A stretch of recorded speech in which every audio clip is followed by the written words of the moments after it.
I hear you. Listen, Mick, thank you so much for spending some time with us today. We appreciate you so much. Hey, thank you, man. guys. Good to see you guys. Yeah, cover Crimson, covercrimson.com to catch Mick and Clint Lamb and Jake Coker and all the folks over there. Right now, by the way. Work. That's where I'm going next, Jim. Right now. Okay. So we're about to be covercrimson.com right over there. Live on covercrimson.com as Mick continues to add everything to my wrap-up speech here at the end, almost like it's a baseball conversation. And EG, thank you all week long. You've been a rock.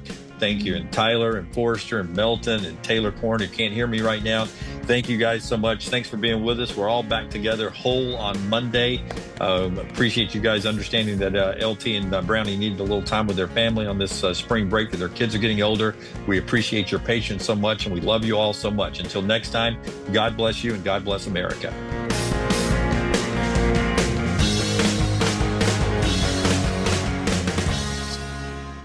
When you crave activity like we do, you belong in the Roback family. Get the best golf wear, hoodies, and activewear for men and women at Roback.com. Use promo code TNR20 to get 20% off your order. That's Roback.com, promo code TNR20. The World Wide Web is a large place. Find all your favorite people and content in the same spot. NextRoundLive.com is full of wonderful tidbits about the show you know and love. Find our gear, listen to your favorite personalities, follow our socials, and enjoy your trip to NextRoundLive.com.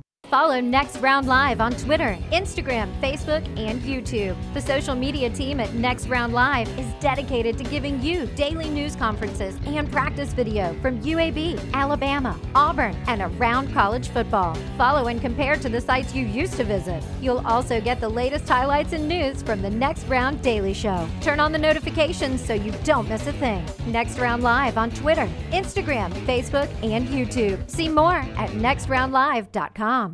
Want more of the show? Download the app or visit nextroundlive.com for the latest podcast, The Mystery Fifth Hour, our Not For All Ages podcast, The Last Call, and the entire Double Down Media podcast family. All at nextroundlive.com and on the Next Round app. Do you need some refreshed college wear to represent your team this year? Shop Roback's Game Day collection that includes both Alabama and Auburn. From quarter zips to hoodies, Roback has it all. Get 20% off on us using code TNR20 at roback.com. It's time to pull the trigger on the Next Round merch that you've been eyeing. We know there's a lot to choose from at nextround.store, so here's a few of our favorite picks. If you want to match LT and Brown, go with the TNR logo hoodie and throw in one of Dunaway's favorite hats. Any of them will do. The Backroom's go-to is the classic logo t-shirt, while my personal favorite is the light blue TNR crew neck. All of these items can be found at nextround.store and are EG approved. Rest assured, your order will be packed with lots of love from us here at the Next Round. Head over to nextround.store to start filling up your cart. No matter the occasion, the Next Round store has you covered with whatever you need. Head over to nextround.store and start filling your cart up now. When you wear your gear, make sure to let us know by posting on socials, and you might just end up seeing yourself during a commercial break. Go browse now at nextround.store and place your order before the break ends. When the clock hits 0, go to all Next Round video platforms for instant reactions for the latest Auburn and Alabama basketball games. Follow, like, subscribe, and set those alerts. The madness starts now, so be a part of it at Next Round Live on all social platforms. Hey friends, if you're looking to expand your business and inform the Next Round audience about your exciting brand, contact us at sales@nextroundlive.com to be part of the team and advertise your product to hundreds of thousands of potential consumers on our ever-expanding platform. Let the Next Round help take your business to the next level. Get more information by emailing us at sales@nextroundlive.com, and one of our team members will work with you to build a plan to take your business to the next level with the Next Round. Jim Dunaway, Lance Taylor, Ryan Brown. Live from the Birmingham Racecourse Casino Studios, the Next Round, presented by Bud Light, is on now. We're all back together, back in Birmingham, and Auburn is back in the Final Four. Second time in 5 tournaments to be in the Final Four. We're about to break that down every which way you can and set up the historic Final Four coming up also. It's our first chance to get together since Alabama got bounced in the Elite Eight. We'll talk about the Tide, what's next, the legacy of Mark Sears, all that coming up on the show today, and everything else, including maybe some vacation stories along the way. But here we are back together again from different locations, and it's been a while, but Nothing changed. Auburn went into this tournament as the number 1 overall seed. They're still dancing. They're going to San Antonio in the Final Four. Problem is, they're the number 1 overall seed in this tournament. How are you the betting underdog, the least likely to win a national championship? The committee said you were number 1 overall. Yeah, but when you look at when people filled out their brackets, not that matters, and we talked about that. Everybody had Florida, everybody had Duke. Auburn had lost 3 or 4. Now everybody's talking about this team's got their mojo back. Something flipped in that Michigan game. They were getting dominated on the boards. They weren't hitting their shots. And then once that switch kind of flicked, I mean, this looks like the dominant Auburn team we saw earlier this season. It does. You mentioned the betting favorites. It's funny. Going into the tournament, I think Florida was probably the majority opinion of the best team in the nation at that point. Regardless of draw and you got to go to San Francisco or not, I think everybody would have said, not everybody, a lot of people said Florida was the best team in the nation. But then, I mean, it's just the reason it's so difficult to win a national championship. It's hard to keep that up. And nobody has dominated through this tournament the way Duke has. I mean, I keep waiting for Duke to be tested, and nobody can test Duke. Yeah. Like the closest game they have had basically in 2 months was Arizona the other night. Well, I take that back. They were in the ACC tournament, that game where Flag got hurt. But yeah. Meaningful game was the other night against Arizona when they were up 20, and Arizona climbed back in to make it look like a game. And I know we'll get into Duke and Alabama here in a little bit, but, I mean, this Duke defense, what they did to Alabama's offense, I don't think anybody expected Alabama to go out and pop 25 threes again, but to hold Alabama to 65 points and only the second time they've been held under 70 the entire season, that shows you how good Duke – I mean, they've got – 6 guys that will be drafted in the first 2 rounds. Yeah. Not only 4 first rounders. Yeah, not only are they incredibly offensively, but what they do defensively, man. I mean, and there's a reason as dominant as Houston has been too. And watching that game yesterday, and I know Tennessee cut it to 10 with 5 and change left, but that was a beatdown. They're a 4.5-point favorite over Houston. That's right. And it's all 1 seeds. Only the second time. We started seeding the tournaments. If you don't know the history, it wasn't always seeded. 1979 was the first time we seeded the tournament to have a number 1 seed, so on. It's only the second time that all 4 of them have made it to the Final Four. The other was 2008, ironically, in the Alamo Dome where this one will be played.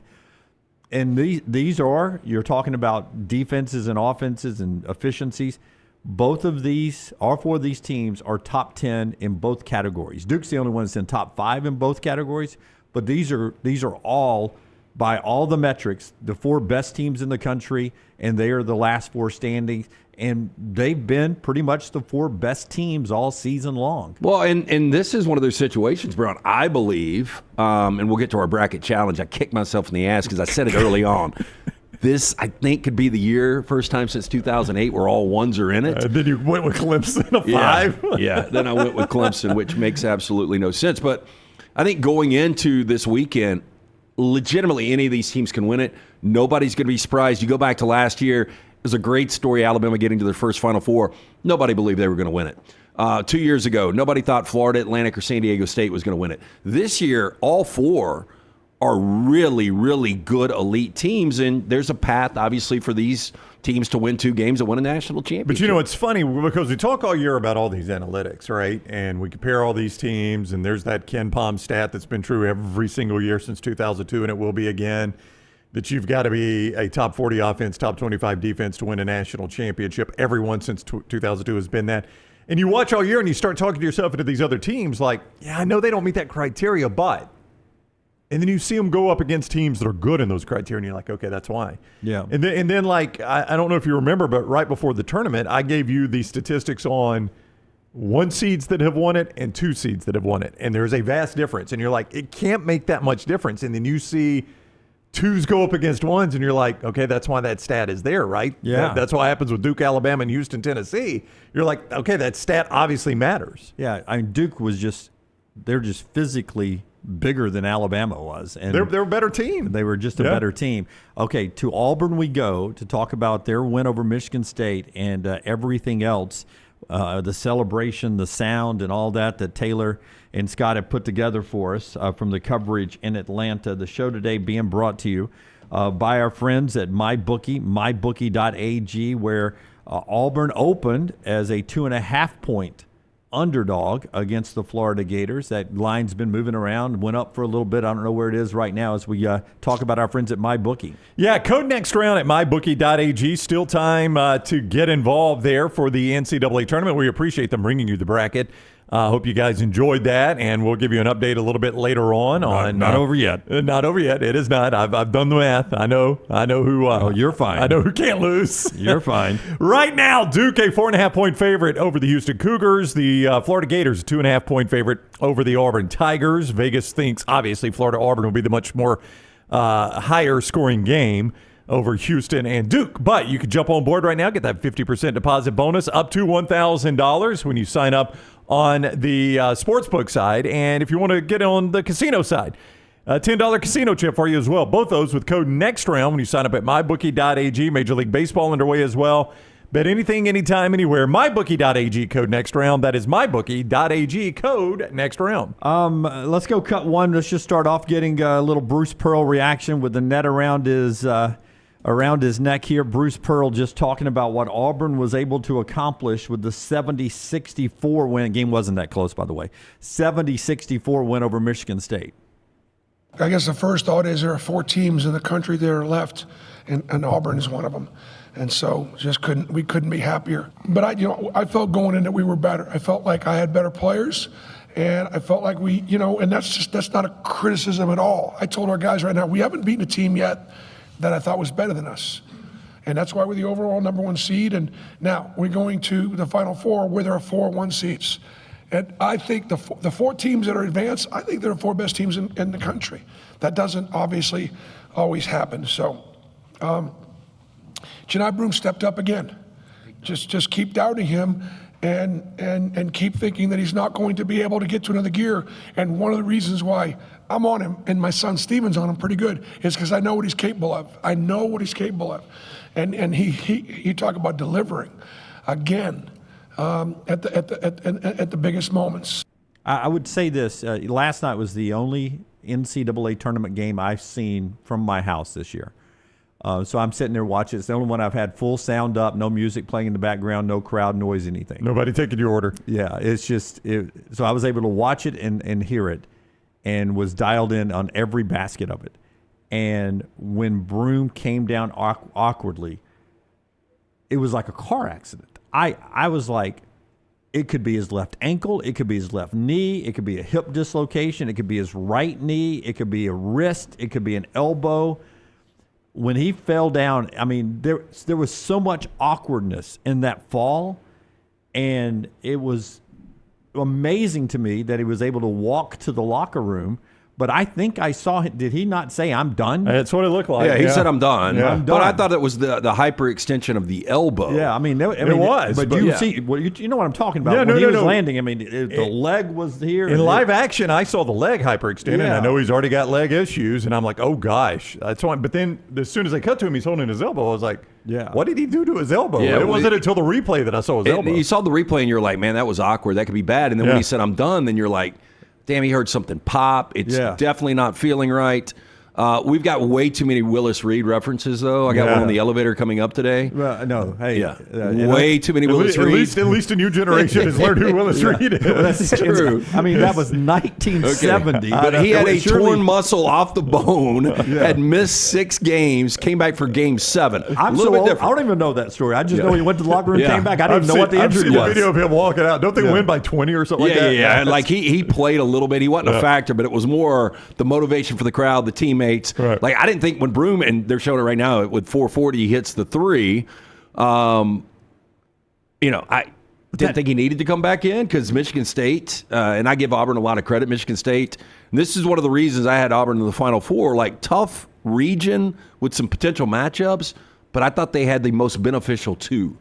I never really believed in Michigan State. I thought Michigan State was an issue for them because of the way Michigan State rebounds, and those are the teams that have beaten Auburn, and they were 13th in the country rebounding. But for Broome to have a double-double in the first half, 11 rebounds just showed you, I mean, they were not going to be intimidated on the boards, obviously. Yeah. By the way, Broome, now tied with Shaquille O'Neal for most double-doubles in the NCAA tournament history. That is insane. Broome going back to the Michigan game, which, there was a moment, I think a lot of people believed, damn. And that was one of the reasons in this region, I was like, Michigan is red hot, and they are seeded so low as a 5. But I thought Broome, although he went 22-16, I thought he played one of his worst games. I know that sounds crazy. Against Michigan? Yeah. Yeah. He went 22-16 in that game? I know. Yeah. It's a little surprising. But, he was turning the basketball over, sloppy handle. I just thought he was out of sync, but still had 22-16. Yeah. Was still a major factor. That shows you how good Broome is. Yeah, when they were down 9 with whatever to go in the game, 12 minutes, whatever it was left in the game, and they went on that 18-2 run, 20-2 run against Michigan, because we haven't had a show since then either, but that's to me when they got their mojo. Oh, yeah. And then they were in trouble. And then the 17-0 run yesterday. After that, and you're right, it ended up being a 6-point game, but they had them at 10 the entire game. Yeah. It was one of the most boring games. If you're an Auburn fan, you loved it. Oh, yeah. You could hear it coming through the TV again. I got a text from a buddy. Is it as loud on your couch as it is here? It sounds like it. Yeah, it sounded like they were playing at Neville Arena, both those games. And I was told, or I saw, there were more Michigan State fans there than Michigan, for that round, but it still sounded like Neville Arena. Yeah. But I will say, as boring as Auburn kept them at arm's length the whole time, but when you got Chad Baker-Mazara on the bench getting his wrist attended to, and then Broome goes to the locker room, and even hugging and having the moment with his parents, and then them going to the locker room with him was Tracy Wolfson's report. That's when you think it's really bad. Oh, yeah. When mom and dad don't go back up to the seats, they go to the locker room, that's when you start to get worried. Yeah, because you feel like they've been told something. Yeah. This is really significant. And he whispers in their ear, and you could tell mom's emotional, and then Tracy Wolfson's like his parents are back in the locker room with him. I'm like, oh, gosh. Even if they win this, he's not going to play in the Final Four. And then he comes out. But arm hanging. Straight to the coach. I can't wait to see what the crowd breakdown is going to be in San Antonio because, now Houston doesn't have to leave the state. I don't know what their following's like. Me either. But they've played a bunch of road games, it feels like. Man, we know Duke travels. Yeah, Duke travels. Obviously, travels. Auburn is going to travel. Florida travels. They haven't been to a Final Four since 14. Yeah, I think Florida will have the smallest fan base. Oh, I don't know. I don't know, man. I do. I think Florida will be the smallest. I think Houston, even though it's in-state, will be next. Then Auburn, then Duke. And I know Duke's a small school. It is small. And maybe I'm just coming from Newark where it's Duke Central up there. But so was majority Duke in Newark? Are you kidding me? Oh, it sounded that was another one that sounded like. Yeah. But I could also see that you've got a lot of, growing up in our generations for Duke, that you got a lot of bandwagon in New York City. That, they didn't know anything about St. John's, But a lot of Jersey kids go to Duke for I didn't some know reason. that, but yeah. It's an old joke, and I can't remember where I heard it or read it or whatever, that, if you encounter a Duke student, you say, what exit? That's the old New Jersey joke. I grew up in New Jersey, what exit? And, I went to Duke, what exit did you grow up? So there are a lot of Jersey kids that go to Duke for some reason. I have no idea. Yeah. I really don't. Maybe there are a lot of Methodists in Jersey. I don't know, but it was it was insanity for Duke. So I think Duke will have maybe Auburn. Auburn may have more people there than anybody. Well, I think it's a little bit different than 18. When you went to your first Final Four, 19, I think. 18-19 season.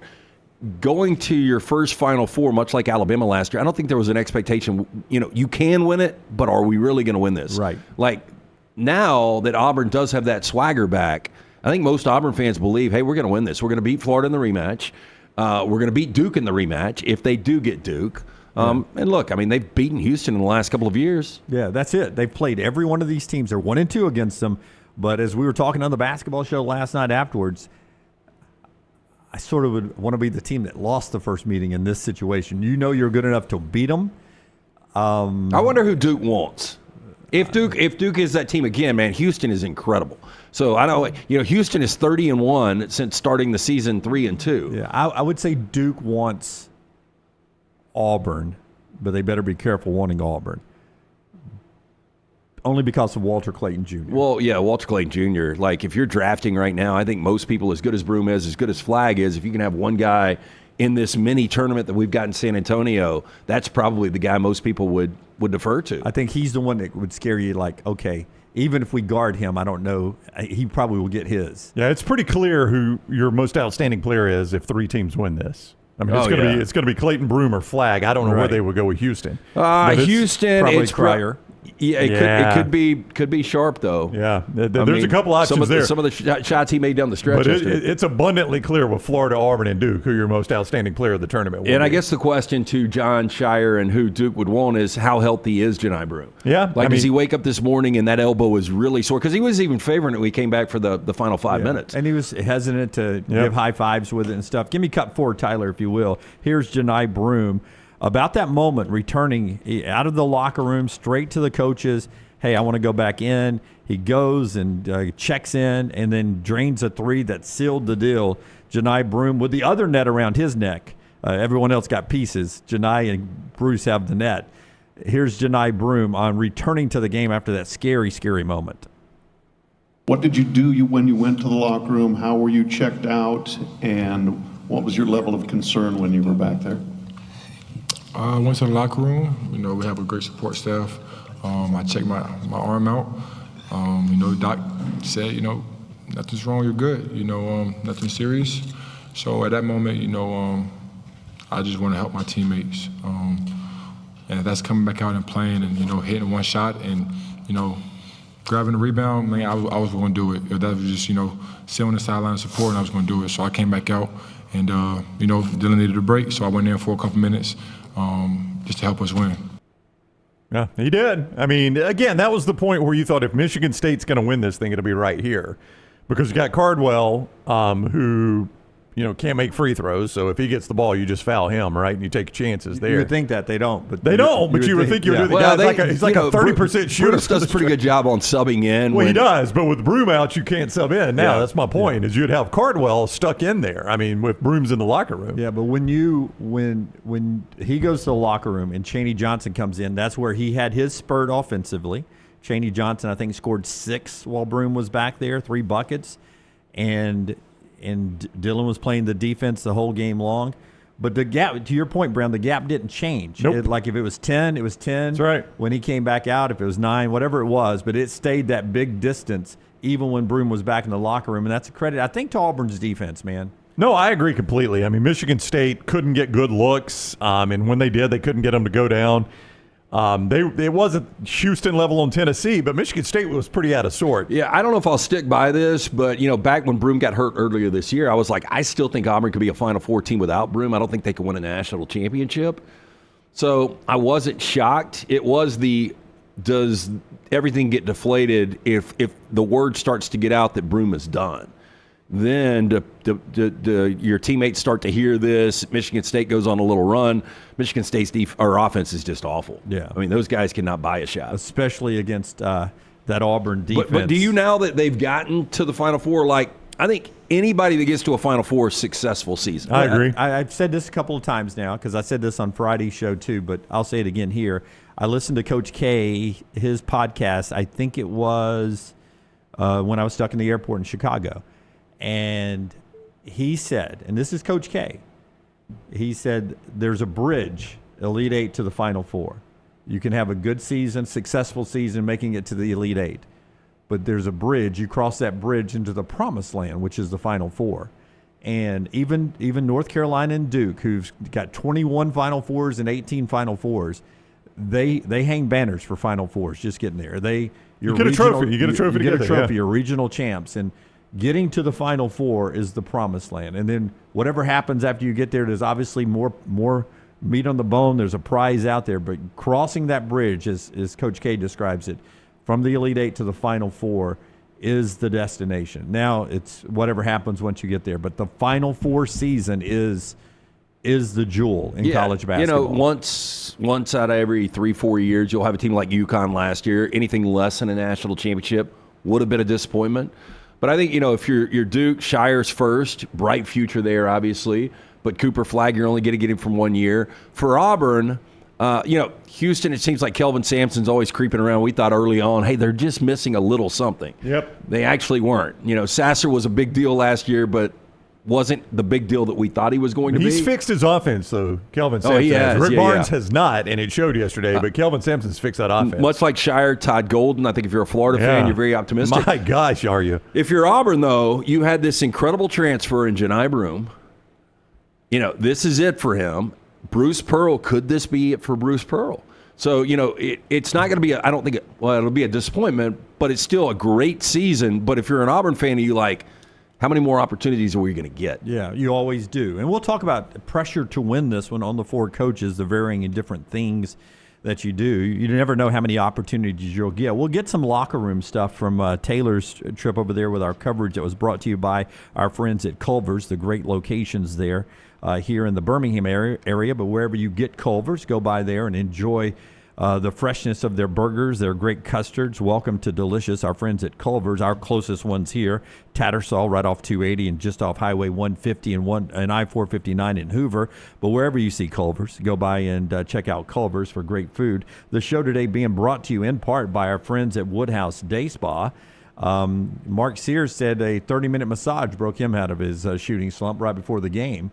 You can get a Woodhouse Day Spa massage and maybe break out of this weather slump. Or you might be in the doghouse watching hoops all weekend. Look, send the wife or girlfriend to the Woodhouse Day Spa, Birmingham's best day spa, located right there at the Summit Shopping Centers. She can choose from a menu of over 70 options, including massages, body treatment, skincare, waxing, nail services. Woodhouse Day Spa, voted America's best day spa since 2009. You can order that special person gift online 24/7, birmingham.woodhousespas.com, or just stop in, see Stewart and that great staff conveniently located the Summit Shopping Centers, and make sure you tell them the next round sent you. And don't forget the biggest and baddest track in NASCAR, Talladega Super Speedway is ready to put on another amazing show in April. If you've never been to Talladega, you got to check it out. The 2.5 miles, nothing but pure speed and incredible action at every turn. Don't miss the Jack Links 500 NASCAR weekend at Talladega Super Speedway, April 25th through 27th. Get your tickets now. TalladagaSuperspeedway.com. Again, that is TalladagaSuperspeedway.com. You never know how many opportunities you get. It's why Miles Kelly left his old school, Georgia Tech, to come to Auburn. Taylor talked to him about that in the post-game locker room after the win last night. I mean, it means everything to me. I mean, I came to Auburn to do stuff like this, make it to the Final Four, and that's something that BP and Steven really believed in me and believed in my talents for me to come in and do and be a part of something special. And that was the biggest thing for me coming into this. And they do a great job of coaching us hard and motivating us and to come into these games, and that was the epitome of this game. And I will say this. I think Miles Kelly didn't have the best 2 games in the 16 and the 8. There's a wild card hanging out there that could be another – a little spurtability, if you will, as we always like to say this time of year, to sort of take you to another level if he gets hot in the Alamo Dome. If it has a shooting background like Rupp Arena, look out. Yeah, look, I mean, you're right. I mean, Miles is a guy that's got a ton of experience. The last couple of games haven't been great, 3 of 10 yesterday. Pettiford has gotten so good. Boy, has he. The brighter the lights get, the better he is, I think. In that Michigan game, he was the difference. Yeah. He's a projected first-round NBA draft pick if he chooses to do that. Yeah, look, projections are all over the place. But if I was an NBA guy, when you start to look at, I'd take him over Sears. Oh, that's not even a discussion. Not even, just because of the physical build. Well, look, first of all, I think Alabama's only going to get one guy drafted. And I don't even know, and I don't know if we're going to get to that in a little bit, what the roster is going to look like moving forward. It's a changeover. But I do think Alabama's only got one potential guy to get drafted. I still don't know if Broome's going to get drafted. But if Pettiford was to come out 100%, and if I was an NBA franchise, would definitely take a flyer on this guy in the late first. Yeah. Because, he's got, I don't want to say Iverson. The build is kind of like that. Steve Francis, I don't know, man. He is so freaking good. James Harden is the comparison I read. Yeah, no, Harden was so good, as far as rebounding. Harden had size. Pettiford doesn't have size. What is Pettiford's size? 6'1"? I think he's 6'1". I think he and Phylon are about the same size, aren't they? No, he's maybe 6'1". Maybe 6'1". Yeah. So he's on the limit. He's on the low end of NBA. Yeah, and that's why I say Iverson just with the build. But I don't doubt the guy at all. I think he's going to be a tremendous player. Yeah. And as good as distributing the basketball as he is now that he's drawing attention as a scorer, that one pass, that quick pass, I forget who gave it to him, and he was going up and he dished it to Dylan right there at the bucket. Great eyes, and I agree with you on Pettiford. He's a star. Our Stu says Brandon Jennings. That's who it reminds him of. Boy, Brandon Jennings is a really good player. Yeah, maybe. Well, I guess Jennings was about 6'1". Yeah. Yeah. It'll be interesting. I think Sears will get a shot on the team. Broome, no doubt, will get a shot on the team. Oh, I think both will get shots. I don't know if either will get drafted. Yeah. Like, I will be surprised if Sears is drafted. I've seen him in the first round. I've seen Broome in the first round. Yeah. I just don't know if Broome's going to get drafted. It'll be interesting when we get to that point of it. But right now, moving to the Final Four with this Auburn team, yes. And what would scare me on Sears, and you can't make it a one-game draft evaluation, but you saw when a front court with some size went against him Saturday night, he couldn't get a shot off. Yeah, and that's going to be every or, night. Excuse me, a backcourt with some size. That's exactly right. That's the NBA every night. Well, I know, and Duke's the tallest team in the in college basketball. It's built like an NBA team. Yeah, so Auburn is off to play Florida. That's the early game coming up in the Final Four on Saturday at the Alamo Dome, 5:09 tip time. They played each other back in February at Neville Arena. We were down there, 90-81, where Florida pretty much dominated that game. Walter Clayton Jr., stop me if you've heard this before, had a great night shooting. But they are a deep, mobile team. But Auburn has played elite basketball this year, and they're a slight underdog in that one. Duke and Houston will battle it out there, and I think that was a Sweet 16 game last year, yeah. Last year. So a little familiarity with the four teams that are out there, but it was the best four teams. Final opening segment thoughts here brought to you by our friends at Urology Centers of Alabama. Stay on top of your health with Urology Centers of Alabama right there, 16 great locations. Go check them out online and find a location near you, get an appointment, and find out what they can do for you. All you have to do to stay on top of your prostate health, which is so important with early detection, kidney stones, everything in between, a vasectomy if you get to that point in your life. Urology Centers of Alabama can help you. 36 urologists at those locations, 16 easy locations, 205-930-0920 or urologycentersalabama.com. We'll talk about Alabama and the other games coming up here in just a second. But one more thing I wanted to point out was the KenPom stat. I don't know if you have it for us. I sent a graphic earlier, but it was the greatest KenPom teams of all time. I don't know how long KenPom's been doing it. You look at it all the time. Well, the national championship goes back to 2002, the national championship statistic that we talk about all the time, and it's going to be right again this year. It's been right ever since 2002, and I think that's why they say 2002, because I think it was the year it started, if I'm not mistaken. Maybe a little before that, because the graphic I saw... You can only go back to 2002 on their website. That's why I say that, but it could go further back than that. He may have done some retro ratings or something, but the 10 greatest KenPom teams of all time, 4 of them are playing in the Final Four this year. 4 of the 10? Again, KenPom is a metric system, if you don't know it, that coaches really rely on and like a lot. 4 of the 10 greatest KenPom teams of all time are still playing in this tournament. In fact, Tennessee's KenPom rating was good enough to be the number 1 KenPom rating in last year's tournament. Yeah, I still don't know how with their offense, but but their offense is 17th in the country. Which is crazy. Yeah. Here's the graphic. Duke is rated 2nd all-time in KenPom. Houston is 6th. Florida is 8th. Auburn is 10th. Now, if you see at the top, the greatest KenPom team of all time is the 99 Duke team. Brown, will you look and see who won the national championship in 1999? I'm going to guess it wasn't Duke. I don't think it was Duke. And that becomes the problem with these metrics, is because you see a Gonzaga is 5th right there. How many national championships does Zags 0. have? They have 0 there. It doesn't always work out. Last year's UConn team, 7th best all time. They're on that list there. So it doesn't always mean you win a national. Duke might have won in 98, 99. UConn 77, Duke 74. They at least played for it. They only lost by 3. Yeah. That was the Trajan Langdon, Elton Brand team. Yeah. So doesn't always mean you win, but KenPom will have the national champion this year because all 4 of these are 10 of the greatest KenPom teams of all time, if you're just wondering how the metrics work out. That's how elite these 2 games coming up Saturday is going to be. And then the national championship, which is a week from tonight. And can you imagine the scene at Toomer's Corner if Auburn's able to do it a week from tonight? Because yesterday was insanity down at Toomer's Corner. If you look at that camera they have downtown, it was a sea of people. Like every student had to be out there. Every resident from the Metro Opelika Auburn area had to be out there. And the players, when they got back, now they were out there rolling Toomer's after the game. And then they're back with a crowd again when the players get back. It was an all-day, all-night party down at Toomer's. Our buddy G. Curbo there made the drive over, and he was at Toomer's last night sending us that video of the players up there. It's like in-the-field journalists. He's one of our weather alert watchers. Well, I'll tell you, for both Auburn and Houston, I think those are the star fan bases when it comes to basketball. Yeah. So, Houston's never won a national championship. They've been a runner-up multiple times. Auburn obviously has never won one. Florida's got a couple. Duke's got a bunch.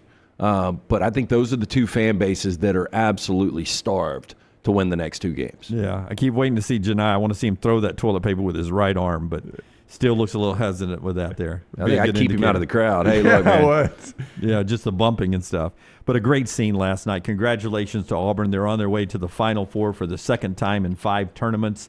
The first time ever in 2019. No tournament in 2020, and then we've rolled on 4 tournaments since then, and Auburn is back there, and they'll get Florida in an all-SEC Final Four game for the first time ever. We've never had SEC on SEC crime in the Final Four. We've had multiple teams before, but never where they played each other in the Final Four. And you've rarely had conference versus conference. I mean, it's happened some, but boy, it's pretty rare, it seems. Yeah. I remember North Carolina Duke recently, but yeah, it was Coach K's final game. Yeah, and you had the Big East back in the day when you had 3 of the 4 from the Big East. All right, when we come back, we'll talk about Alabama, how its season ends, more from Auburn's locker room and celebration, and a lot more basketball. We'll get to the NFL and some college football news throughout the day as well. We may talk about the winless Braves at some point. All they have is the Dodgers tonight in their next series. That's who you want to see. The show being brought to you by our friends at Bojangles, where it's always bow time. It is indeed, Jimmy D. You make a lot of hard decisions throughout your day. One hard decision is pretty easy for you, where you'll go to lunch. The bite-sized hand-breaded chicken, fried to crispy perfection, making it perfect for sharing, snacking, or when you're on the go.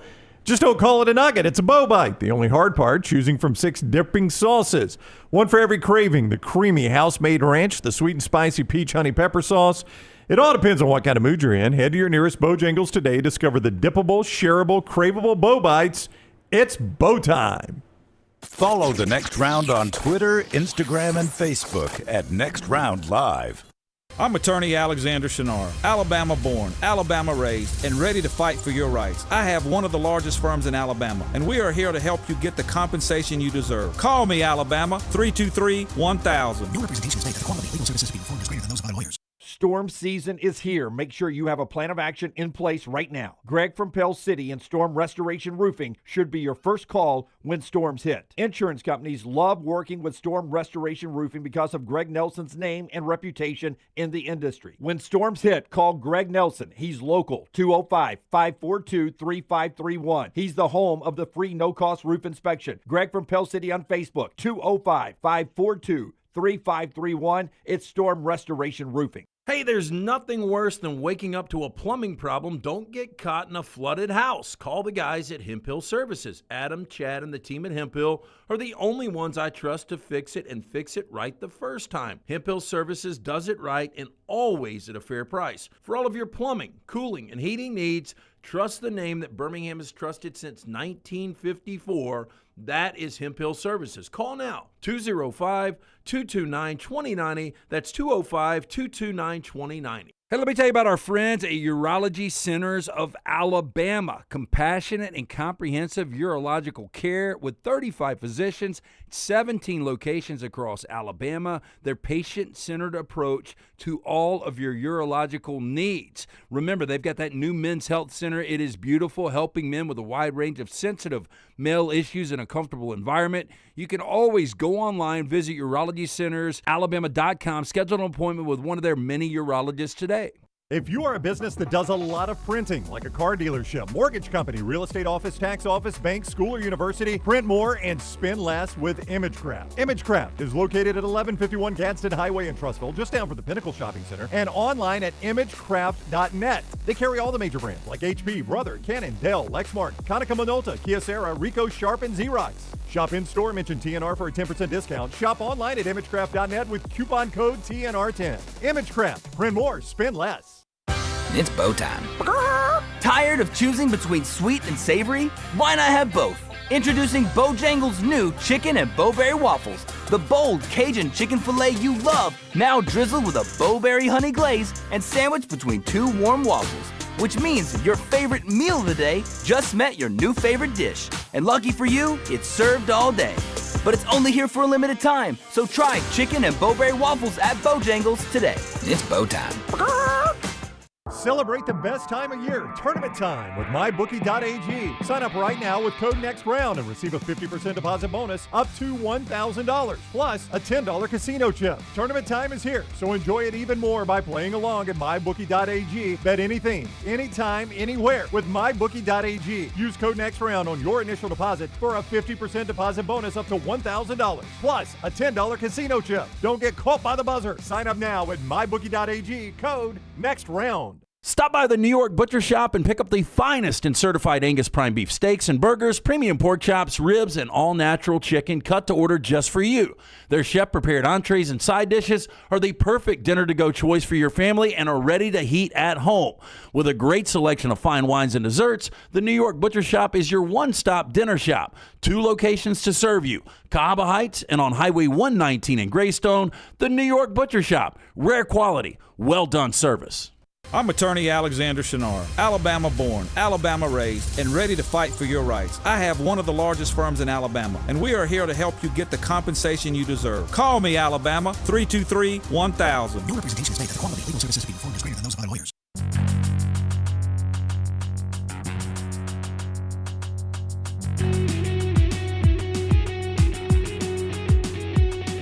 Back with you on the next round. We were just talking torpedo bats, because I was at Yankee Stadium when they hit all those home runs.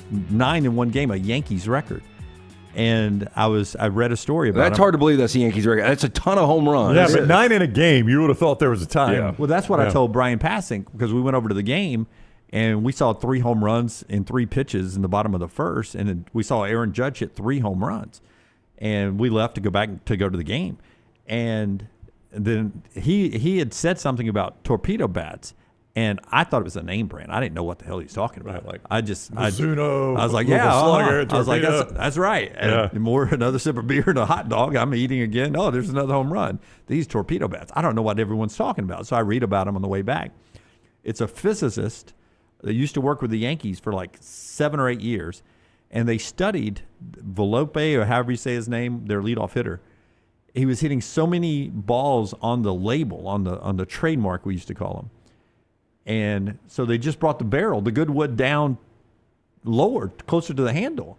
And it's a weird-looking design, but it's perfectly legal. There's no rule about it. You could actually, make it all one big size bat if you wanted to. It could all be 42 inches in length and 2.16 inch in diameter if you wanted to. You could swing a log if you wanted it. Well, in the next couple of days, we're going to be like, the tush push was legal at one time. Yeah, that's right. Yeah. So you think that this thing could get outlawed? I think it's getting outlawed. If I'm the Braves, I try it. Yeah, from what people are saying right now at the meetings, it's going to get outlawed. Yeah, the tush push you're talking about. No, the tush push. No, the tush push. The bat's already been brought up, by the way. The torpedo bat? Yeah. Yeah, well, the one at Baseball Insider is like, here's a look at the bat. And it's not that crazy. It's not crazy. It's just weird at the top. Yeah. The way it kind of shrinks down at the top. Yeah. There are some Photoshops online that makes it look a lot weirder, like you're swinging a bowling pin. Yes. But one in Baseball Insider said, how many other teams are at least looking into using the torpedo bats? And he said, after Saturday, 29 others. Right. I would. Why not? Yeah. And I know you were talking to Bragg, and Brown brought up the point, well, look, it's equitable if everybody's using them. Yeah, just use them. But you know what it's not equitable for? What? The pitchers. They're trying to make a lot of money. Yeah, that's right. I felt bad for Nectar Cortez, or whoever was pitching. Nectar.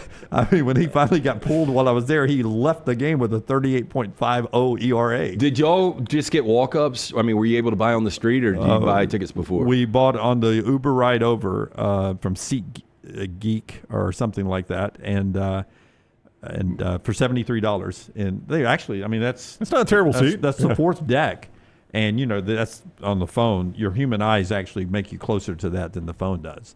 So it was not bad seats at all to be in the fourth deck at Yankee Stadium, but it was crazy. Yeah, amazing their demand for tickets. Big city though. It is a big city. A lot of fans. Well, that's what I told Passing when we were heading over there. I was like, I don't know, first 79-degree sunny day they've had here in the New York, New Jersey area in a while.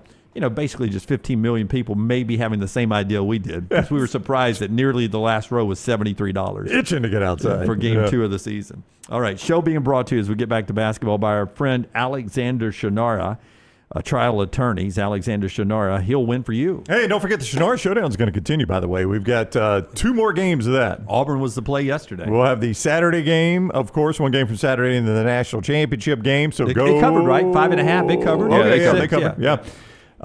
So go over to nextroundlive.com. That is nextroundlive.com, and play the Shannara Showdown. The one it was not our Shannara game. I don't think Ole Miss Michigan State. The back door there was insane. I don't know if you guys watched the end of that one. It was 3.5, and Ole Miss just a bomb at the buzzer. It hit. I had Ole Miss, by the way. Of course. It stuck on the back rim and then just kind of fell in. I know. I knew. My wife and I, we were in D.C. over last week, over spring break. We were in D.C. We were at a restaurant, and it hit. And I immediately pulled my phone out. She goes, "What are you doing?" I said, "When I see a shot like that, first thing I think is, what's the point spread?" Yeah. And of course, it was 3.5. I did the same thing, and I was like, I shouldn't count. Still can't believe Ole Miss lost that game. Oh, I know. Alexander Shannara Trial Attorneys, national firm with Southern roots, headquartered in Birmingham for more than 24 years. They've grown to more than 150 lawyers, supported by 500 dedicated team members, and they've recovered more than $2 billion. Alexander wanted to establish a firm that could handle any issue his community faced. He's done that. They handle not only any personal injury claim, but claims for fire and storm damage, bad drug and device claims, disability, workers' compensation, and a host of other claims. If you find yourself in need of a lawyer, call the Alexander Shannara Trial Attorneys. You pay nothing unless they win your case. And we've got some storms in the area today here in central Alabama. We'll always stay on top of that with our buddy Greg from Pell City and Storm Restoration Roofing. He will help you immediately if you have some damage today. 205-542-3531, 205-542-3531. If you ever forget that number or how to contact Greg, you can hit him on Facebook, Greg from Pell City on Facebook, or you can just DM me and I'll pass it along to you. But save that number in case you have storm damage on days like today. He's A+ rated with the Better Business Bureau. He's local. He's been doing this locally over 20 years, family-owned business, and he has a great relationship with insurance providers that can help you out, and he knows the rules and the small print that you need to know. He's just a good, trustworthy guy who can do it all, and he's got his builder's license. He can do some rebuilds as well for you. Check him out. Greg from Pell City, Storm Restoration Roofing. Here's Nate Oates after the loss Saturday night for Alabama in a game that they were always, it felt like, between 6 and 13 points down the entire contest. Got it to within 5 one time, could never get it closer. Here is Nate Oates. In another game Alabama didn't lead in on the game, an Elite Eight season, but not any deeper. Here's Nate. Yeah, obviously a tough night for us. Duke obviously had a big part to do with that. They're a great team. They've got great players. Coaching staff did a good job getting them ready. Only one team's going to end up cutting the nets down in San Antonio. Won't be us this year. I told our guys we've raised this program to a level where the standard's really high.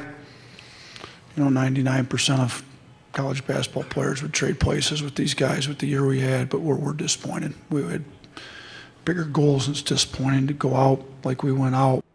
And I was there. The disappointment's real. I mean, they, coming off that BYU game, I think they thought they had a chance to get Duke. And then once you got Duke, anything can happen in the Final Four. And it just didn't happen. They never were in that game. Well, I think Nate said it going into the tournament. Anything less than a trip to San Antonio is going to be a disappointment. And look, they have raised the bar. I mean, for the first time in the history of a really good basketball program, they've gone to the Elite Eight in back-to-back years.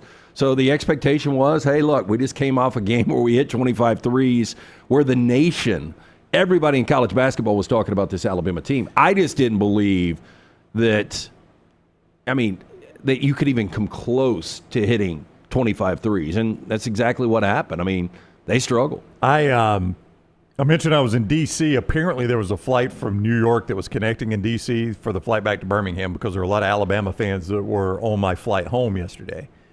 And I was talking with a father-son duo at Reagan Airport that they had on their Alabama gear, and they walked up and spoke to me. Very nice father-son from Birmingham, and they were on their way back. And this quote struck me from them.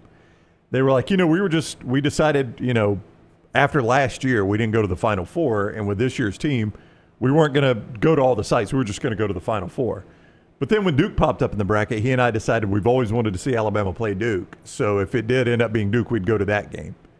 But the part about we were just going to wait to the Final Four struck me. I mean, that is the expectation of the Alabama fan now, is once you've made a Final Four, the expectation is to get back there. Almost any other year in the history of Alabama basketball, what just happened will be celebrated. And you've got disappointed Alabama fans because it didn't end up in the Final Four. You lost to Duke by 20.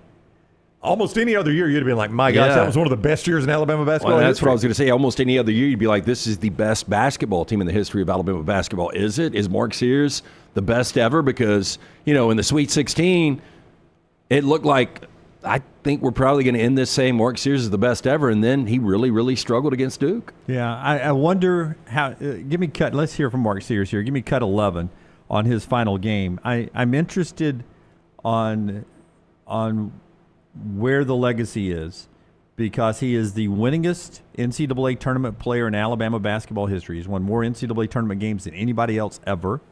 He was the leader of the team that went to its first Final Four. He's been the number one. He was a big part of the number one overall seed when they lost to Louisville in the Sweet 16, went to the Final Four. He's an All-American, and he is a guy that got this team back to the Elite Eight. Here's Sears afterwards talking to me about that being his final game. I mean, even though, we lost, never want to lose the last game. And especially, we had big goals of wanting to get back to the Final Four and finishing it. But, unfortunately, that didn't happen. Duke, they were great tonight. And, glad to be a part of the University of Alabama. And especially being a kid from the University of Alabama, I don't remember us being able to go to back-to-back Elite Eights and having successful seasons and having high expectations that we had this year. And, I'm very proud to lead a program knowing that we left it in a better place than coming in. He was 2 of 12. Yeah. And he was the focus of their defense. 5 turnovers, had only 6 points, and they lost by 20. But I'm gonna say, to me, and I've watched a lot of Alabama basketball, the best career I've seen is Mark Sears. I'll agree with that. Yeah, only because of where the career played. Like, it played in the Elite Eight twice and the Final Four once, and no other Alabama player's ever done that. And All-American back-to-back years. Yeah. I call him March Sears. You'd have probably needed a little better performance against Duke for that nickname to stick. Yeah. I mean, I don't think there's – the one thing I know, he's the best three-point shooter in Alabama history. I mean, the numbers are going to back that up, and nobody's ever done, and his name will forever be in the record book for Alabama probably, based on what he did against BYU in the NCAA tournament. But when you have played back-to-back Elite Eights and a Final Four, I'm with Lance. You got to say it's probably maybe he's not the best overall player. He might not be better than a Reggie King or a Latrell Sprewell or a Robert Horry or whoever you want to say is that guy. Bobby Lee Hurt, whoever it is, but his career, I think, is the best Alabama's ever had. Yeah. I just think how decorated he is. Right now, the best player on Auburn's team is Todd Pettiford. He is. He's the best player. Now, Bruce Pearl said it after the game, this is the best player in the nation. And I think, I don't have a problem with that, but I'm just talking about the best overall talent on that roster. I would say talent. Yeah. Best player, the guy that you need to win the national championship is Broome, but I think Pettiford – Phylon, Mo, those guys are probably more talented than Sears. But, Grant Nelson maybe even. But Sears is the best player. Did you say Mo Diabate? Yeah. You think he has I think he's got that kind of potential. I think he needs to come back, prove he can score. Yeah. I think he can be that defensive guy. I mean, he's just – if he really develops an outside shot, gets a little bit better of a handle – he's going to be a force. It's interesting how you honor Mark Sears, because Alabama in all sports historically has not been a retiring the jersey program. Like, they don't do it in football, and there are a ton of football players you could retire jerseys for in Alabama history. And unless I am mistaken, the only one in Coleman Coliseum is Wendell Hudson. It is. For understandable reasons. But is his number retired or is his jersey retired? I think it's his number, but have they hung jerseys there in Coleman as well? No. It's just him. I'm just wondering, does somebody wear his number? I don't think it was 20, right? I think so. Yeah, I think the number is retired. I could be wrong. I know where you're going, and I say yes, this will be a first. You run the jersey up in the rafters there? Yeah, I mean, the trouble you run across is kind of what Nate Oates said. Our expectation is this every year, so your expectation is to have players like Sears every year. So maybe this is just the start for Nate Oates. It's his program. If he wants to go to Greg Byrne and say, hey, I think we need to put a jersey in the rafters, I think Byrne's going to be like, let's do it. And so maybe this is the beginning for Nate Oates having a collection of guys that go up there. And then I guess you would retro some of the guys in the back. You're going to have to, if you're going to do Mark Sears, there's some guys you're probably going to need to make good on from years past. Yeah. Well, first off, at Coleman Coliseum, you'll have to take down some banners up there. We have way too many banners. What's up? What else up there? Gymnastics. A lot of gymnastics and a lot of women's basketball. You can clean just that like up. Sweet 16 NIT stuff. bullshit. Yeah. I mean, it is. It's up really? there. They got There's NIT NIT stuff up Final there? Fours up there. I mean, they've got a banner for NIT Final Fours? I think so. I don't know. There's just a lot of banners up there. Yeah. I mean, I know we spent money on cloth over in Tuscaloosa for those banners, but I would. I mean, the Final Four is lost up there. I mean, I would do something different up in the banners up there. Have the spotlight on it. Do you remember when I'm a kid, did I invent this in my mind? When I was a kid, and maybe it's still the case, I don't know, Indiana's just not relevant anymore, so I don't watch them as much. But it did look like it was dark up there, but no. They had them hanging in the end zone, and I thought they moved during the games. Oh, did they really? I thought so. As a kid, I remember watching games. I think you dreamed that. No, I swear. Maybe somebody will back me up in the chat room, but they used to, like, during the game, they would move side to side. And it wasn't like the wind. It was like they were being moved. I swear to you, as a kid, I remember that. Boy, I read and watch a lot of stupid stuff. Yeah. I've never heard that. And you may be right. I'm not saying you're wrong, but as a kid, I Bobby remember Knight had it on a track system. Yeah, it was like on a track system where they would just very slightly move in the end zone. Remember that. It'd be cheaper just get a fan and blow some air on them. Maybe they just left a door open that one game I for a watched. track system. Anyway, give me cut 12, Tyler, if you will. Sadly, I think this next guy will be lost and shouldn't be lost. How important he was to the last 2 years for Alabama. Here's Grant Nelson, who also played his final game in Crimson on Saturday night in the Elite Eight. The suddenness of it being over is the heartbreaking part of this tournament. You have so many highs. When do you think it'll be able to set in for you everything you and Mark and your group of guys who are going out have accomplished? Man, I just think of them as great teammates, really. We made history last year. Back-to-back Elite Eights, I feel like that's a solid career. So, I'm just so thankful for these guys and thankful for these coaches and what they've done for me. And, man, I just thank God every day for that. Man, it meant the world to me. Just coming in, kind of being a little underdeveloped, having these coaches pour into me, having my teammates help me out, it means a lot. Yeah, very emotional Grant Nelson there. I don't think they're in the Final Four without Grant Nelson last year. Not last year. I don't think they're Elite Eight this year without Grant Nelson. Some inconsistencies there. I'll say this. I mentioned I think Philon will be the only guy that gets drafted off this team. If Grant Nelson performs at these combines like I think he will, there's a chance there will be a team that falls in love and he gets drafted in the second round. I don't know. So he's obviously done. Youngblood, Amore. These guys, but they're 5 years of eligibility, but with 2020, again, I don't know how it works. Yeah, they're done. Okay. Sears is done. Nelson is done. I knew Sears and Nelson were. Amore's done. Youngblood is done. I think that's it. Maybe a fifth or not. I would watch the portal for a guy like Jaron Stevenson. I'd watch the portal for a guy like Mo Diabate, who, as you say, is growing into NBA talent. You're going to have to at least pay big bucks to keep a Mo Diabate in NIL terms because people will come after him with a big bag. Darian Reed is a McDonald's All-American who is hurt. To keep him, you'll have to keep him with major NIL money because he'll get big offers. I'm coming after Sherrell if I'm anybody. I think those are targets that if you're Alabama, you got to make sure they're very happy. Philon, Sherrell, Holloway. Philon has NBA potential. He does. I'm just saying if he doesn't go to the NBA. If he's smart, Philon comes back, makes around 7 figures, and he develops into maybe even a lottery guy next year. But definitely a first-round guy. If Philon comes back, you're going to have to pay him. You're going to have to pay him. You're going to have to outbid big schools who will want Philon. You'll have to outbid big schools who want Diabate and Sherrell. And not that Alabama won't do that. Their NIL is very, very strong. But that's what they're working on now, building an entirely new-looking roster again next year to look totally different than this year, which looked a great deal different than last year. Yeah, and I just wonder what the money is going to cost for these rosters moving forward. I know we've got a big date coming up July 1st when it comes to rev share and valuation of these guys. But I was talking to somebody over the weekend. His kid plays Division I baseball for a small program, and he is now a backup, but he gets $10,000 a year. Yeah. as a backup baseball player. Backup baseball player at a smaller division. So I'm just, what do you, if LeBaron Philon decides not to come back, it's going to be because somebody paid him, and you got to pay him around 7 figures. But also keep in mind Latrell Wrightsell will be back next year, who's Alabama's best 3-point shooter. Houston Mallett. Maybe. Houston Mallett will be back. Yeah. But Wrightsell is another guy who will get offers. Oh, they will. Yeah, all these guys will. Yeah, you got to make choices. That's. But I mean, what are you saving with Sears, and I would think Grant Nelson? I mean, that was probably a mid 6-figure deal. I don't know what Alabama's basketball NIL budget is. I mean, there's chat room discussion about the Maryland situation. If you guys haven't followed the Maryland situation, their what coach a disaster. Very publicly leaving because of NIL. Torches the NIL on his way out the door. The Maryland folks are saying that he knew he was going to Villanova when that opened. He spent 12 years at Seton Hall, and that he was sort of doing a disservice to the Maryland people.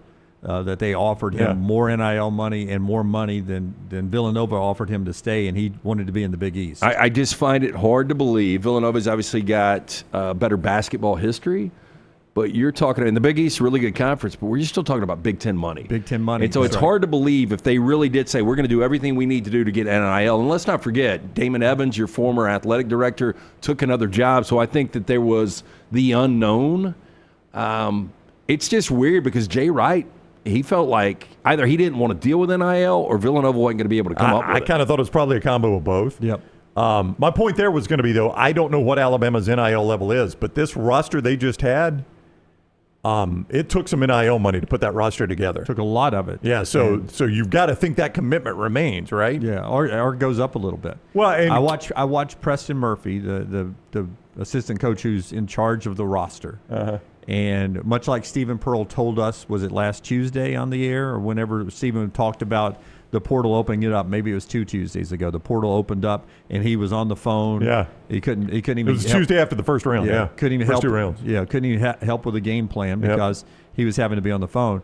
Every time I saw Preston Murphy, earbuds, walking hallways, on the phone, and like at shoot-arounds, all of a sudden he'd be like handing the phone to Nate. And I heard one conversation where, as I'm walking by 2 or 3 times, I heard Nate say, "Well, I'll tell you what, we brought Mark Sears back home, and it worked out sort of good for him. So we probably could do the same for you, you know." So I just say that they're working to rework that roster. They've got some NIL money, but they've set a standard, and they don't you want a Courtney Morgan though? GM. Yeah, I think that's Preston's. I mean, he's a really good X's and O's coach, but he sort of is running. That's what I'm saying, though. Like, it's almost, and especially in basketball, because you get the right pieces, when you can quickly put together a championship team. Give me cut 10, because I want you to hear Nate, and then we'll get back to Auburn being in the Final Four in the next segment and some really interesting stuff about these 2 games coming up we get on Saturday. But here's Nate Oates, who has built himself a program, but he's also built himself some expectations. And in this day and age, getting this roster together is going to be very interesting over the next few days. I don't know if there's been a better 3-year run in Alabama history. You know, we number 1 overall seed, make a Final Four, then make back-to-back Elite Eights. So while it was disappointing for the standards we set, most teams in the country didn't set the standards as high as we set them. We've established ourselves as one of the best programs in the country. Are we disappointed tonight? For sure we are, but we've put ourselves up there with everybody else, and we're going to continue to do that year in and year out and keep knocking on the door, keep pounding the stone, if you will, and, you know, be one of the teams competing for a Final Four and a national championship and conference championships in the best conference in college basketball every year, and we'll get back to Final Four and win one here soon. It was interesting. It is interesting that you saw Alabama in the Elite Eight, Auburn in the Elite Eight going to the Final Four, and it doesn't really, I don't know the words to use here, like you just assume that's the way it should be now. Yeah. No, that's right. With the way these 2 coaches, and you heard Barkley talk about that some of the post game. Charles talk about the state of basketball in the state of Alabama. Like obviously Charles, I need to see if Charles will jump on today. But Charles is, you know, happy that Auburn is there, but that guy loves basketball, and he's like looking at the state thinking, what we're talking about, how has it gotten to this? And I'm sure you guys said it and had conversations. We are 2 games away from Alabama and Auburn playing for a national championship against each other. I know. I mean, we were really close to that. Yeah, or at least, if Duke wasn't as good as Duke was, at least having them both in the Final Four the same year. Yeah, I mean, we never saw Duke, North Carolina play for a national championship. You mentioned the Final Four just now, and earlier that retired Coach K. The cool thing is we're about to get a first-time national champion coach. That's right. And you've got some guys in Kelvin Sampson and Bruce Pearl. You got young guys in Todd Golden and John Shire who have a lot in front of them, but these older coaches have done so much in basketball, and to finally have an opportunity, pretty cool. When do you think the last time, because we had Ryan Day win his first, the last time we've had a first-time football and basketball same year? That's interesting. Let me think about that when we come back, and we'll get to that. I like that.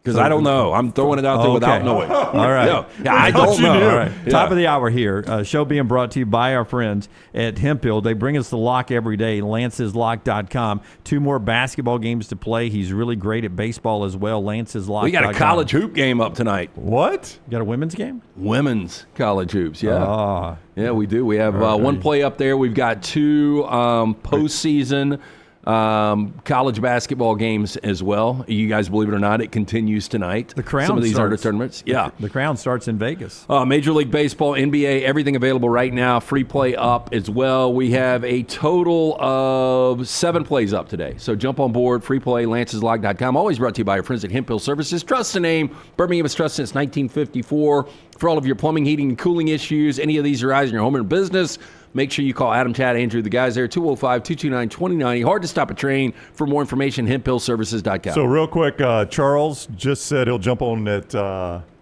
11. So Charles Barkley at 11. We'll get his thoughts on that. All right, biggest and baddest track in NASCAR, Talladega Super Speedway, ready to put on another amazing show in April. If you've never been back to the track, you got to check it out. The Beast of Talladega, 2.5 miles of nothing but pure speed and incredible action at every turn. Don't miss the Jack Links 500 NASCAR weekend at Talladega Super Speedway, April 25th through 27th. Get your tickets now, TalladegaSuperspeedway.com, TalladegaSuperspeedway.com. Follow LT on Twitter at @TheLanceTaylor. I'm attorney Alexander Shinar, Alabama born, Alabama raised, and ready to fight for your rights. I have one of the largest firms in Alabama, and we are here to help you get the compensation you deserve. Call me, Alabama, 323-1000. No representation is made that the quality of legal services being performed is greater than those of other lawyers. Hey, Lance Taylor from the Next Round to tell you about one of our favorite places for breakfast, lunch, and dinner. That is Hamburger Heaven since 1982. Hamburger Heaven has been serving Birmingham's best hamburgers, cheeseburgers, French fries, hand-spun milkshakes, and sandwiches made fresh to order. All of their ingredients are fresh and prepared daily. This includes their beef, always fresh, never frozen, hand-pattied each and every day. For breakfast, lunch, or dinner, visit any of the 4 locations, Highway 280, Irondale, Gardendale, and Homewood. This hour of The Next Round is presented by the Birmingham Racecourse Casino, now featuring 7 days of giveaways with your chance to win a share of up to $125,000. The more you visit the Birmingham Racecourse Casino, the more chances you have to win. Remember the name Way to Wellness if you're battling weight loss in your life. I'm Jim Dunaway from The Next Round. There was a time I was over 216 pounds until Way to Wellness helped me lose 45 pounds, and now for over 2 years, they've helped me keep that weight off. Here's their website, aplanforme.com, aplanforme.com. That's a great name for a website because there's no cookie-cutter plan. Everything is designed specifically for you. No contract, no sign-up fees, and your first consultation is free at Way to Wellness. Celebrate the best time of year, tournament time with mybookie.ag. Sign up right now, code NEXTROUND, and receive a 50% deposit bonus up to $1,000. Plus, a $10 casino chip. Tournament time is here, so enjoy it even more by playing along at mybookie.ag. Bet anything, anytime, anywhere with mybookie.ag. Use code NEXTROUND on your initial deposit for a 50% deposit bonus up to $1,000. Plus, $10 casino chip. Don't get caught by the buzzer. Sign up now at mybookie.ag, code NEXTROUND. The biggest and baddest track in NASCAR, Talladega Superspeedway, is ready to put on another amazing show in April. If you've never been to this track, you've got to come check it out. 2.5 miles of nothing but pure speed and incredible action at every turn. Don't miss the Jack Links 500 NASCAR weekend at Talladega Superspeedway. It's April 25th through the 27th, and you can get your tickets right now at TalladegaSuperspeedway.com. That's TalladegaSuperspeedway.com. Hey, there's nothing worse than waking up to a plumbing problem. Don't get caught in a flooded house. Call the guys at Hemp Hill Services. Adam, Chad, and the team at Hemp Hill are the only ones I trust to fix it and fix it right the first time. Hemp Hill Services does it right and always at a fair price. For all of your plumbing, cooling, and heating needs, trust the name that Birmingham has trusted since 1954. That is Hemp Hill Services. Call now, 205-229-2090. That's 205-229-2090. Hang out with the next round on the go. Whether you're driving to work, running errands, sitting on the beach, or you just need a break from the real world, we can keep you company. Check out the next round, Mystery Fifth Hour, and our other shows on your favorite podcast app. We'll meet you there. It's bow time. Tired of choosing between sweet and savory? Why not have both? Introducing Bojangles' new chicken and bowberry waffles. The bold Cajun chicken filet you love, now drizzled with a bowberry honey glaze and sandwiched between two warm waffles.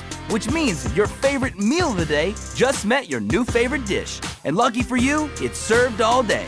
But it's only here for a limited time, so try chicken and bowberry waffles at Bojangles today. It's bow time. I'm attorney Alexander Shinar, Alabama born, Alabama raised, and ready to fight for your rights. I have one of the largest firms in Alabama, and we are here to help you get the compensation you deserve. Call me, Alabama, 323-1000. No representation is made that the quality of legal services being performed is greater than those of other lawyers. Jim Dunaway, Lance Taylor, Ryan Brown. Live from the Birmingham Racecourse Casino Studios, the next round, presented by Bud Light, is on now. Auburn's in the Final Four. We'll get right back to basketball, but let's start this hour off with a little college football spotlight. Tyler, man, if you've got it, use the college football spotlight. It is presented by our guy, Alexander Shinar, the Shinar Spotlight. And their elite trial lawyers have recovered $2 billion plus by maintaining Alexander's core values of integrity, mastery, passion, and success. If you find yourself in need of a lawyer, call the Alexander Shinar trial attorneys. You pay nothing unless they win your case. Shinara.com. That is Shinara.com. Former Indianapolis Colts head coach Frank Reich is going to be Stanford's interim head coach for 2025. He's going to come in and coach Stanford while they do a search for their next coach. They got their coach fired last week. Andrew Luck fired their coach as the general manager. Which looked weird, by the way. It did, but when he took the job, I thought he'd be just a figurehead. He came in, did a big overview of complaints within the players and the organization, fired the coach at his recommendation. The president signed off on it, and now Frank Reich's coming in for a year at Stanford. Yeah, look, I know Frank Reich and Andrew Luck have a deep history. You know, Reich coach team, was quarterbacks coach with him a couple of years. Frank Reich, obviously a guy that is well respected. It is kind of strange. You know, is there a chance he comes in, interim coach, does a decent job, keeps that? I thought Troy Taylor had done a pretty good job with the talent he had. Wins and losses, not so much. I didn't realize.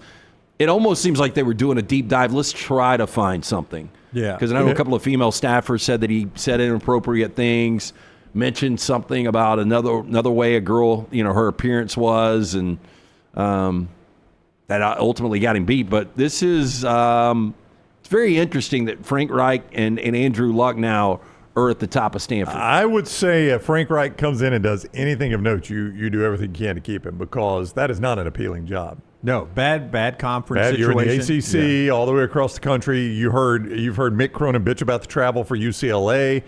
The same issue in different conference, obviously, for Stanford in the ACC. I don't know what kind of NIL support you've got. It's just that does not seem like a desirable job at all. So if Frank Reich does anything and wants to stay, if I'm Andrew Luck, I do whatever I can to keep him. Brandon Marcella pointing out that Frank Reich led the largest comebacks in college football in NFL history. Okay, I remember the NFL against the Oilers. So he was the Maryland quarterback against Miami. Was it Maryland against Miami? Was it? I don't know where Frank Reich quarterbacked, but that's just Brandon Marcella's tweet. Yeah, so I thought Maryland was Boomer Esiason, but he was you Maryland. Could be right. All right, Frank Reich, Maryland comeback. It comes up. Okay. No, I am. As a backup quarterback, he replaced starter Stan Gelbaugh. Do you remember the great Stan Gelbaugh in Maryland Terrapin history? 1984, the Terps had a 31-0 first-half deficit, won 42-40 over Miami. Yeah, I miss Stan Gelbaugh. He's going to go all the way. Oh my God. Yeah, so Frank Reich, and then, of course, the other one, the Oilers. Yeah, is the of Bills. course, the other one there. So that's a little football spotlight there brought to you by Alexander Shannara. Shannara Trial Attorneys. When you're in need of a trial attorney, you go to Shannara, shannara.com. You don't pay unless they win your case. All right. And one more time for those that are just joining us now, we'll jump back into Auburn being in the Final Four, but it is set with all 4 1 seeds, and mybookie.ag brings you this look at the point spread where Duke opened at 4.5 as a favorite over Houston, and Florida opened at 2.5 as a favorite over Auburn. Where are we as we speak right now in hour number 2 on a Monday? So Duke is a 4.5-point favorite over the Houston Cougars, and the Florida Gators a 2.5-point favorite over the Auburn Tigers. If you just want to play odds to win the whole thing, Duke is plus 104. That's their odds right now. Florida, the second best odds, plus 265. Yep. Houston's third best odds, plus 390. And Auburn is, of this group, the long shot at plus 490. That's not a huge long shot, but of this group it is. Yep. Plus 490 for Auburn as the long shot. They're in the Final Four in San Antonio. You can play all those games and everything else that's going on in sports. NBA, Major League Baseball, even the NCAA Women's Tournament if you like.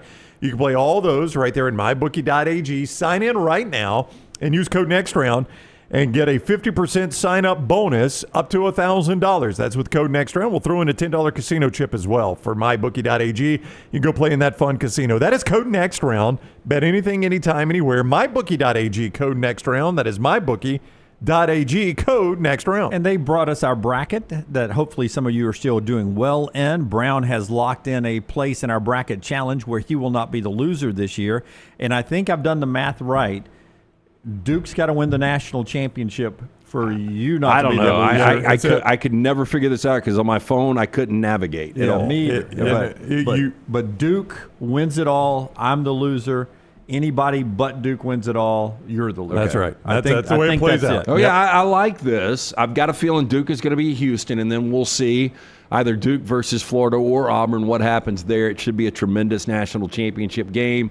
One step at a time, though. Got to get Duke past Houston. Yeah, you both have Florida on the one side, so that's a wash. You've got Florida playing Houston and winning it. He's got Duke playing Florida and winning it. So, yeah, it comes down to who wins at Houston or Duke. And you'll get – or, excuse me. And Duke. you were out when we put this bracket together, and I told Brown what I was doing. I was like, I have really taken a big risk with this. If I just played chalk, I think I'd be fine, but I'm gonna roll the dice, and Clemson one and done. Yeah, well, I was chalk my first pass through, and then I was like, I'm not going to sit in Newark, New Jersey, and so I had Alabama beating Duke. You had a 2 going to the Final Four? I went with a wild card. I had a 2 in the Final Four. We're really, and I don't think it's going to play out like this, but we're 2 games away from the men and the women's, and you know, I've joked about this for years. Women's, I haven't watched a minute of hoop. Just put the 1 seeds in there. But we're 2 games away from all 1s being there for the women's. It's not going to happen, though, by the way. Oh, I don't think Who's going to pull the upset? UConn's a 2. Well, it ain't an upset. Who are they playing? USC. Oh, she's out hurt, though. I mean, that's Juju's out. Yeah, they lost their best player. But you know what that number is? What is it? 14.5. Oh, my gosh. UConn, Two's playing a 1, and UConn's -14.5. favored 14.5. I got to play on that game, by the way. Atlanta's locked down. Well, I bet I know which way you're going. Yeah. So you mean you take the best player in the country off of one team, even though they got a 1 seed beside them? I still think UConn was going to be favored in that game. I still think UConn was going to be 4.5. You know, that girl can't be worth 14.5 points. I mean, I don't know who is. Yeah, Jordan in his prime. I saw Cooper Flagg was worth 6 or 7 points, which is a big number. Yeah. You know, for a men's player, you would think it is a little bit more for a win. She's probably worth 10 points. And by the way, watching the Alabama game, Cooper Flagg did not score in the second half until 7 minutes and 12 seconds. They played 13 minutes of basketball. I mean, Alabama's. They did a good job on him, actually. They did. No, was it Evan Washburn? I forgot who was reporting, but they were like, you know, Nate has said in timeouts, I can draw up whatever, but it doesn't matter if you guys aren't going to guard other guys. That's right. Then Flagg. They did actually a really good job on Flagg. Flagg was not the reason Alabama lost. Knipple killed him. Yeah, they could not stop that guy, and he couldn't miss either. Yeah, and I think Knipple's really good. I cannot. He is, and he's been this way for months now. He is a lottery pick in every mock draft you look at. I mean, he was everywhere on the floor. It was almost like they had a third Knipple. Oh. If you would have said, though, Cooper Flag was going to go. You set the whole thing up for that, did you? 6 of 16, 16 points. You had to feel good. Yeah. Alabama coming off their win over BYU that they would be able to And beat Alabama's highlight of the game was Grant Nelson blocking his dunk attempt. Yeah. Speaking of dunk attempts, for a guy of his size, does Cliff Amore not miss a lot of dunks? Missed 2 in that game. Yeah, he did. Yeah. Alabama was 9 of 20 in layups. And they're generally big misses, too. It's almost like the ball was slick or something. It just doesn't make a lot of sense. Yeah, but he missed, I think, 3 total dunks in this tournament, and he's a guy his size. You just wouldn't expect him to miss that many dunks. Alabama's size at guards, when they got to the rim against a team like Duke, but it happened a couple of times this year, they drive, and then they're going to do this crazy pass kicking out for a 3, and Duke cut him off all night long. Turnover after turnover on that play. And Sears, who's a free throw merchant, I mean, that guy gets free throws left and right, couldn't get any against Duke. Yep. And I think the officials probably called it. I'm not saying this was intentional at all. I'm just saying generally the officials, the way they call a game is going to benefit one team or another, and it's just the way the game's called. It's not some sort of conspiracy or anything. I felt like that game was called the way Duke would have wanted it called. See, I think it was called the only way Alabama could hold them to 85 points. Well, maybe that's the case. Yeah, that Alabama's defense has to be handsy, and they allowed them to be handsy with Cooper Flag and them. But I again, disagree with that, think but that Duke also allows them to be handsy with you. That's right. It is so underrated defensively, what they do at the rim, and then what they do on the boards. Alabama is one of the best rebounding teams in college basketball, and they got smoked. Yeah. Well, the problem was, and I don't know if you had this feel in the arena, but watching it on TV, basically through the first 6 to 8 minutes, roughly the first quarter of the game, it looked like a team that expects to be going to the Final Four and a team that is never in this situation. Yep. Alabama did not look like they belonged.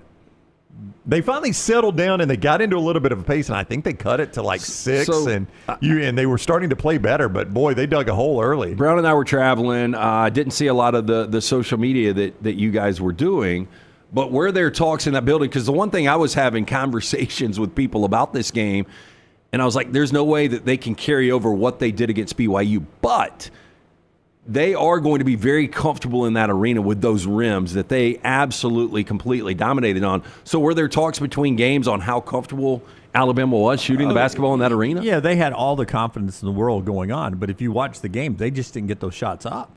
They couldn't pull them off. They couldn't. They were hesitant to take them because they were about to either get blocked or somebody was in their face. They were free shooting against BYU, but they were hesitant to even take their shots early against Duke, and then they were behind. And the whole game. But that night against BYU, that had to be a sight to behold in person. It was unbelievable. Seeing all those threes fall, it was a barrage. Nobody knows who Dick Weiss is, probably a lot of our audience, but he has covered basketball since I was a kid. His nickname is Hoops. They call him Hoops Weiss. That's Hoops how much, Weiss. yeah. And he was sitting next to me. New York Daily News, I believe, yeah.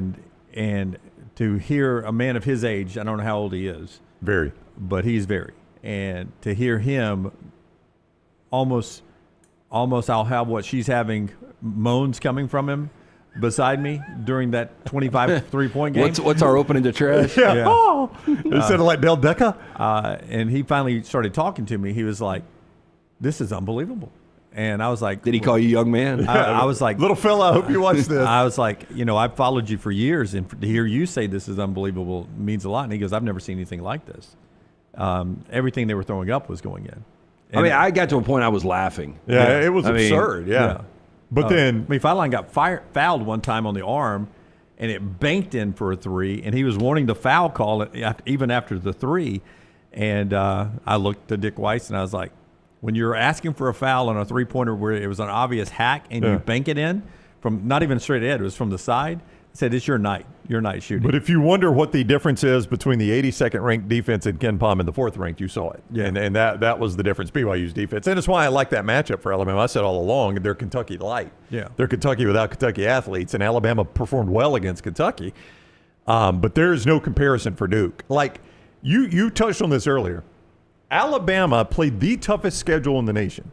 The toughest schedule in the nation, maybe, and I don't know, one of the toughest we've ever seen. I don't know where Ken Palm has that historically. Yeah. Played the toughest schedule in the nation in the toughest conference maybe we've ever seen. And nobody did to them what Duke did to them. Yeah. I mean, I was blown away at that. But I would say, and I said it after the game, that Auburn plays that kind of defense with that size in the perimeter. Auburn's guards are bigger than Alabama's guards. Yep. And they caused them a problem. But Auburn couldn't do that to Alabama. At Coleman Coliseum. Yep. And Alabama, to beat Auburn, had to do it at the rim. The difference was when Alabama tried to go to the rim against Duke, they had the big 7'2" guy down there. And another lottery guy, more than likely. Yeah, down there just swatting, just as a big roadblock. And not every team, either Alabama could beat you at the rim or three-pointers. Duke had the answer for it everywhere, like Auburn did at Coleman Coliseum, like Ole Miss did at Coleman Coliseum, and Florida did with ease at Coleman Coliseum this year. That game reminded me a lot of the Florida game that I watched at Coleman Coliseum on senior night, where Alabama was just outmatched. Back to Auburn in the Final Four after we tell you about our friends right there at Odie's, getting ready for the guys being back together for trivia on Wednesday night. Brown, will you be there Wednesday night? I'm 100% going to be there. Yeah, me too. So we will be back. That's at the Crestline location every single Wednesday night.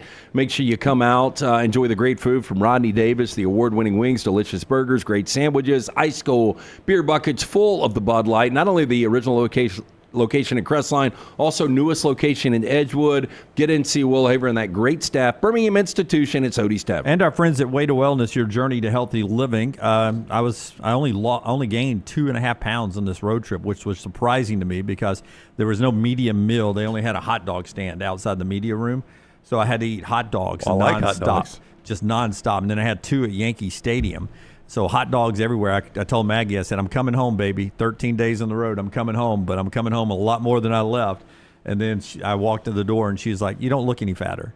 And I got on the scale, gained 2 pounds. Oh. 2 pounds. That's you because don't look any fatter. Yeah, it's our love language. Well, planforme.com. Planforme.com is a way to wellness, your journey to healthy living. No contracts, no sign-up fees. And Leslie and her board-certified team will give you a free evaluation. It works for me. It'll work for you. It's worked for so many of our radio listeners over the years, and now all of you on our platform here at the Next Round. Go check it out. Planforme.com, the website, way to wellness, your journey to healthy living. Cut number 6, Tyler, if you will. Taylor had a chance to catch up with our buddy Stephen Pearl. Barkley will be with us at the top of the hour to talk about the game. But Stephen Pearl talking to Taylor afterwards on just this team has had to deal with, since they left Maui, of having a target on their back. Auburn has been one of the teams, if not the team to beat. They were number 1 in the AP poll forever. They were number 1 in the Ken Pom for a lot. Stephen Pearl talking about being back in the Final Four. It's crazy. I mean, we never got to a Final Four when I was at Tennessee, and for us to be able to do it twice here at Auburn, a school that historically is a football school and hasn't been, has had a couple good runs in basketball, but for us to go to our second Final Four since 2019, the only school in the state of Alabama to go to 2 Final Fours is special. So proud of our guys, proud of this coaching staff. This coaching staff's been together for a really long time, and it's put a lot of work in. So obviously it's an incredible accomplishment, and to do it with my dad, that makes it even more special. I don't know, I guess people that watch nationally understand this, maybe, I don't know. But unless you grew up here and you knew SEC basketball, you probably don't have a proper appreciation for what Bruce Pearl has done here. No, because to your point, I think what you're saying is it's been so long now that he's been there, 11 years? Yeah. It's been so long now that people don't remember what Auburn was before he was there. I don't know if we went conference by conference and said, okay, give me the worst basketball program in that conference. I'm going to say Big Ten, probably Rutgers. This would be the equivalent of Kansas being in a 4-team playoff in football twice in 5 years. Yeah. And that's what Bruce Pearl has done. He's come and taken what is probably the worst basketball program in Southeastern Conference history and has turned it into a national power. I mean, it's insane. When we talk build jobs, we often talk football with guys like Frank Beamer, Bobby Bowden, Bill Snyder at Kansas State, people that took over just historically bad programs and turned them into something. It's what Bruce Pearl will be in that discussion, and he should be moving forward. Hey, and it'll never go back. It'll never go back because of the fan base, the way they've embraced it now, and the next guy who follows him will have a short leash because if he's not having success, they will move on and find the next guy to come in because the fans are going to keep going to the arena. It's part of what they do now. And I don't know if you can say never. I mean, Indiana's got great fans, and that thing is completely falling apart. Yeah. It'll never go back to where it was. I'm not saying No. It'll never be the worst program. I agree with that. Like, I I don't don't go even- back to where it was. I don't even know what the worst program in the SEC is. I don't either, right because now. you know for a minute you could have said Ole Miss, but they just they were they were shot so away from close the to Elite Eight. Yeah, Yeah. for the first time in program history. I know. Like, it could be. I would go South Carolina. Probably South Carolina, though they were in the tournament last year. Yeah, been to the Final Four in 2017. Frank Martin. Yeah, it could be LSU now. Yeah, I mean, it's been a minute for them to have any. I mean, Will Wade had some decent. It's going to be so easy for LSU to flip the switch. So Yeah, well, it just takes a little money, right? Yeah. Just takes a little money. But I mean, I guess people nationally look at this and understand that. Because Auburn was such an irrelevant basketball program prior to Bruce Pearl, they may not because. I don't, because one reason is Charles Barkley coming up at the top. Everybody sees Charles and they're like, oh, Charles played at Auburn. Yeah. They never will think what Auburn was. They had Charles Barkley. Oh, and they've got Bruce Pearl. They've been to the Final Four 2 of the last 5 tournaments. Yeah, I don't know if people just wholly grasp what he has done for this program. Yeah. So let's get to the question LT asked then. Before we bring up first-time football basketball coaches, who needs this national championship more? Kelvin Sampson is 69, I believe is his age. What's Bruce Pearl? 65, probably 4 or 5. Todd Golden is 39. Yeah, Bruce is 65. Yeah, John Shire is 37. Shire's 37. Golden's 39. You got 65-year-old Bruce Pearl, 65-year-old Bruce Pearl, 69-year-old Kelvin Sampson. I mean, look, I think it's equally important for Sampson and for Pearl. I mean, Shire and Golden, I will be absolutely shocked if those guys don't get back to a Final Four. Shocked. Yeah, I'm with you. I mean, it's hard to look at those programs right now and say John Shire and Todd Golden never see another Final Four after this. Yeah. I don't know who would bet on that one. Yeah, you put them in more of the Kirby Smart. They're going to be good for a long, long time. I would say the only way either one of those guys never makes another Final Four is if they take an NBA job. And I don't know that either one of them desire to coach in the NBA or if the NBA desires to have Todd Golden or John Shire in their league. But that would be the only way I would think neither one of them makes another Final Four is if they just go coach in the NBA for whatever reason. I mean, if you're Pearl and Sampson, you probably have to look at it and say, I'm not promised many more of these, if any. So I would say it's one of those two. Well, I'm not going to be surprised. Rick Barnes, Bruce Pearl, Kelvin Sampson. If they all retire? All these guys retire. At the end of this year? Yeah. Yeah. I was going to ask Rick Barnes, are we on a retirement watch for Rick Barnes? I think so. Yeah. Well, there was all that talk about going out with Zakai Ziegler. Yeah. And you probably could have easier seen it had they gone to the Final Four. Boy, that was a disappointing one. If that's his last, that's his last game ever. 15 points in the first Jim, half? they had to fight to get out of double digits. It was under the 4-minute media timeout. I think they were still at 8. I've never seen anything from an elite team. And Tennessee is obviously an elite team. I've never seen anything like that. An offensive performance. Yeah, I don't know. They went around. I think they started with Clark Kellogg, and they went to Kenny. And by the time they got to Charles, he was like, I just want to say Juju Watkins, get well. And then said something about maybe UConn women or something. I don't know. But he was like, I got nothing to add. It was like that. I mean, what did he say? Yeah, terrible basketball. Yeah, I've never seen anything like that for an elite team. Yeah. I mean, it's not like Houston was playing, Lafayette University or whoever that is. They're freaking playing Tennessee in the Elite Eight, and Tennessee looked like Lafayette University. Yeah. I'm not even sure if there's a Lafayette University, but that was just awful. And you want to say it was bad on Tennessee, but it was clearly Houston's defense. Their defense is so elite, and that's what's going to be fascinating about Houston and Duke. I agree. And I saw the Alabama BYU game. I think the total was 178.5. And by the way, it went over. What will that be the total? Because you got I've got it. What's the total, Duke? Duke and Houston are 136.5. I was going to say 140. 136.5. Yeah. And to put that in perspective, so I sat at a game that was 178.5 and easily went over. Yeah, but that's about right. I mean, this is going to play in the mid to high 60s. That seems about right. And to put that in perspective, 160.5 for Auburn and Florida, which still seems sort of low, relatively speaking. I kind of agree. It was two good defenses, but I could see that being a little higher scoring. Yeah. I mean, you got 171 in the first meeting. Is that right? Was it 90 to 81? 90 to 81. Yeah. Interesting. I don't know, man. I think either Kelvin's. I would almost say 100% certainty if Houston or Auburn wins this, whatever coach is gone. Yeah. I mean, isn't that the way you go out in your 60s? It'd be hard not to, if I'm Kelvin Sampson or Bruce Pearl, to win a national championship and not just say. And not know what's coming in July. Again, right. This is going to be something we'll talk about in the next couple of months because we really don't know what's coming in July, but nobody does when it comes to NIL. No, and if you've won a national championship or even just get to the Final Four, it's probably easier for you to say if you're Bruce Pearl, I want Steven to have the job, and everyone will be like, okay. Yeah, I don't think Kelvin's got a kid on the staff that I'm aware of. He may. I'm not aware of it. I think he does. Does he really? Yeah, I think Is he his does son too. coaching? Yeah, I think he does, really. I don't hear him say, Yeah.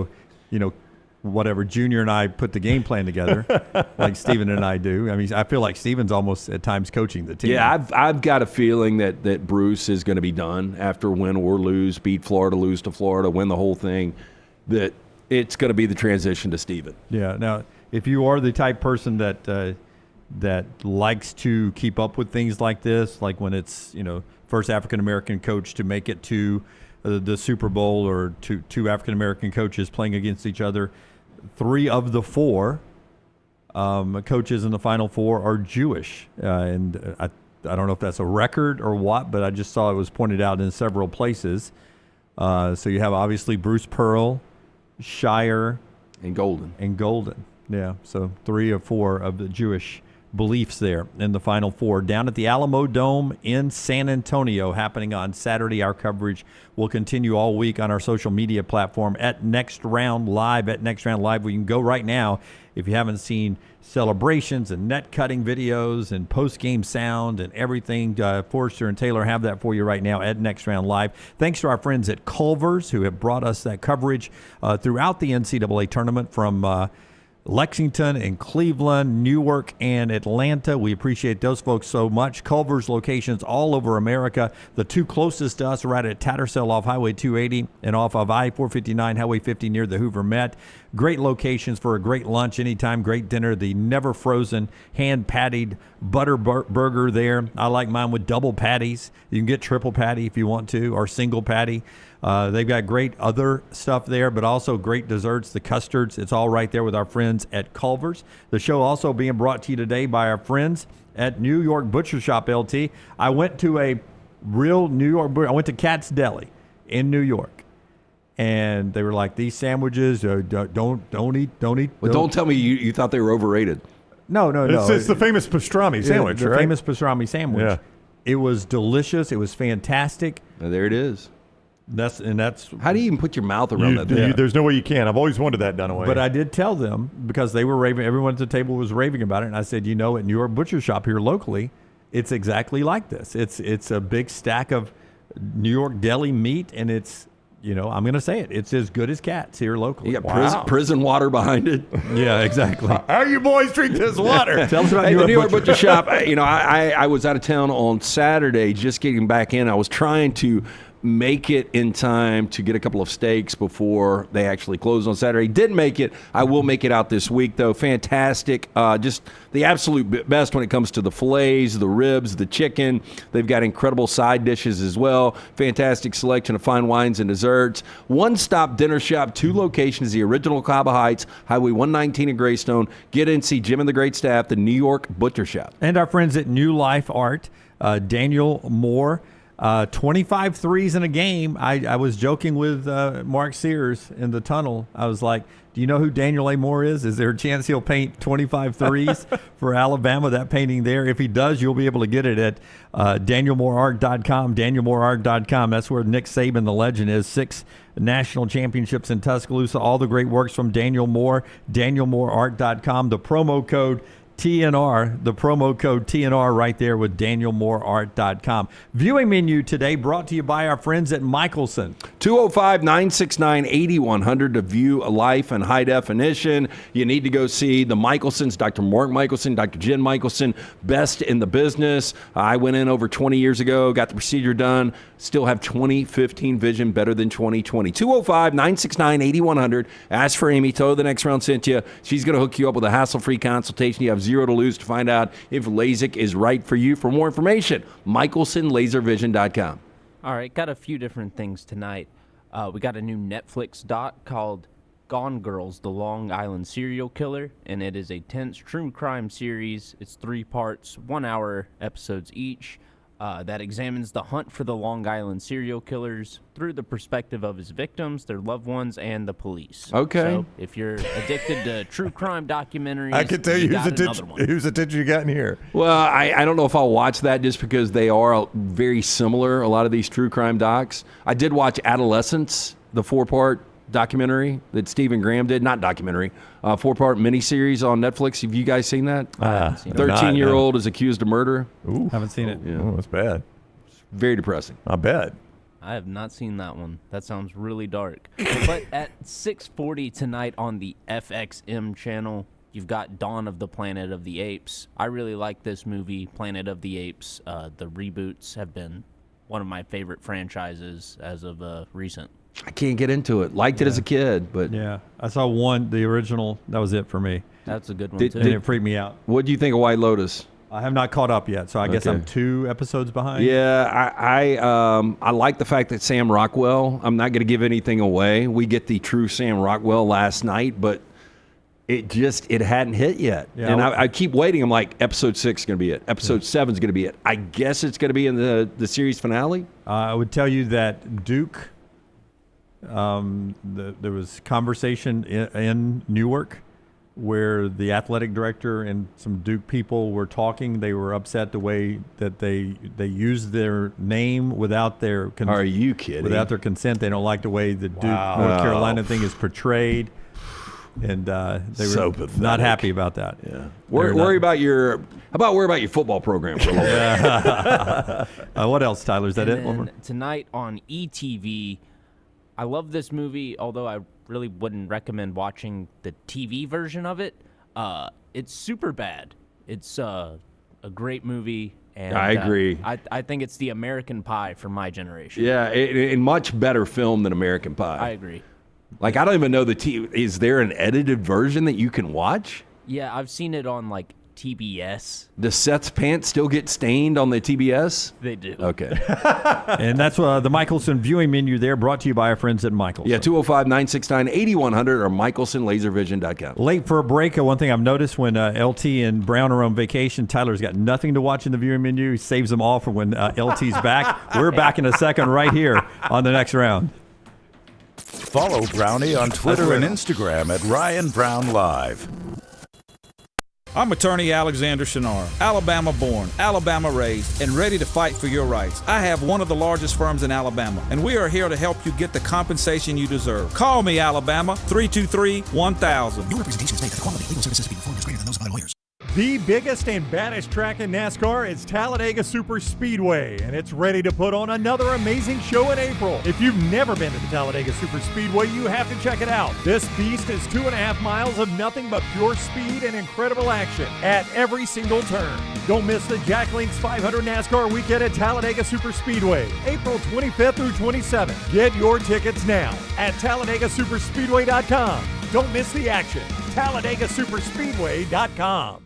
Storm season is here. Make sure you have a plan of action in place right now. Greg from Pell City and Storm Restoration Roofing should be your first call when storms hit. Insurance companies love working with Storm Restoration Roofing because of Greg Nelson's name and reputation in the industry. When storms hit, call Greg Nelson. He's local, 205-542-3531. He's the home of the free no-cost roof inspection. Greg from Pell City on Facebook, 205-542-3531. It's Storm Restoration Roofing. Stop by the New York Butcher Shop and pick up the finest in certified Angus prime beef steaks and burgers, premium pork chops, ribs, and all-natural chicken cut to order just for you.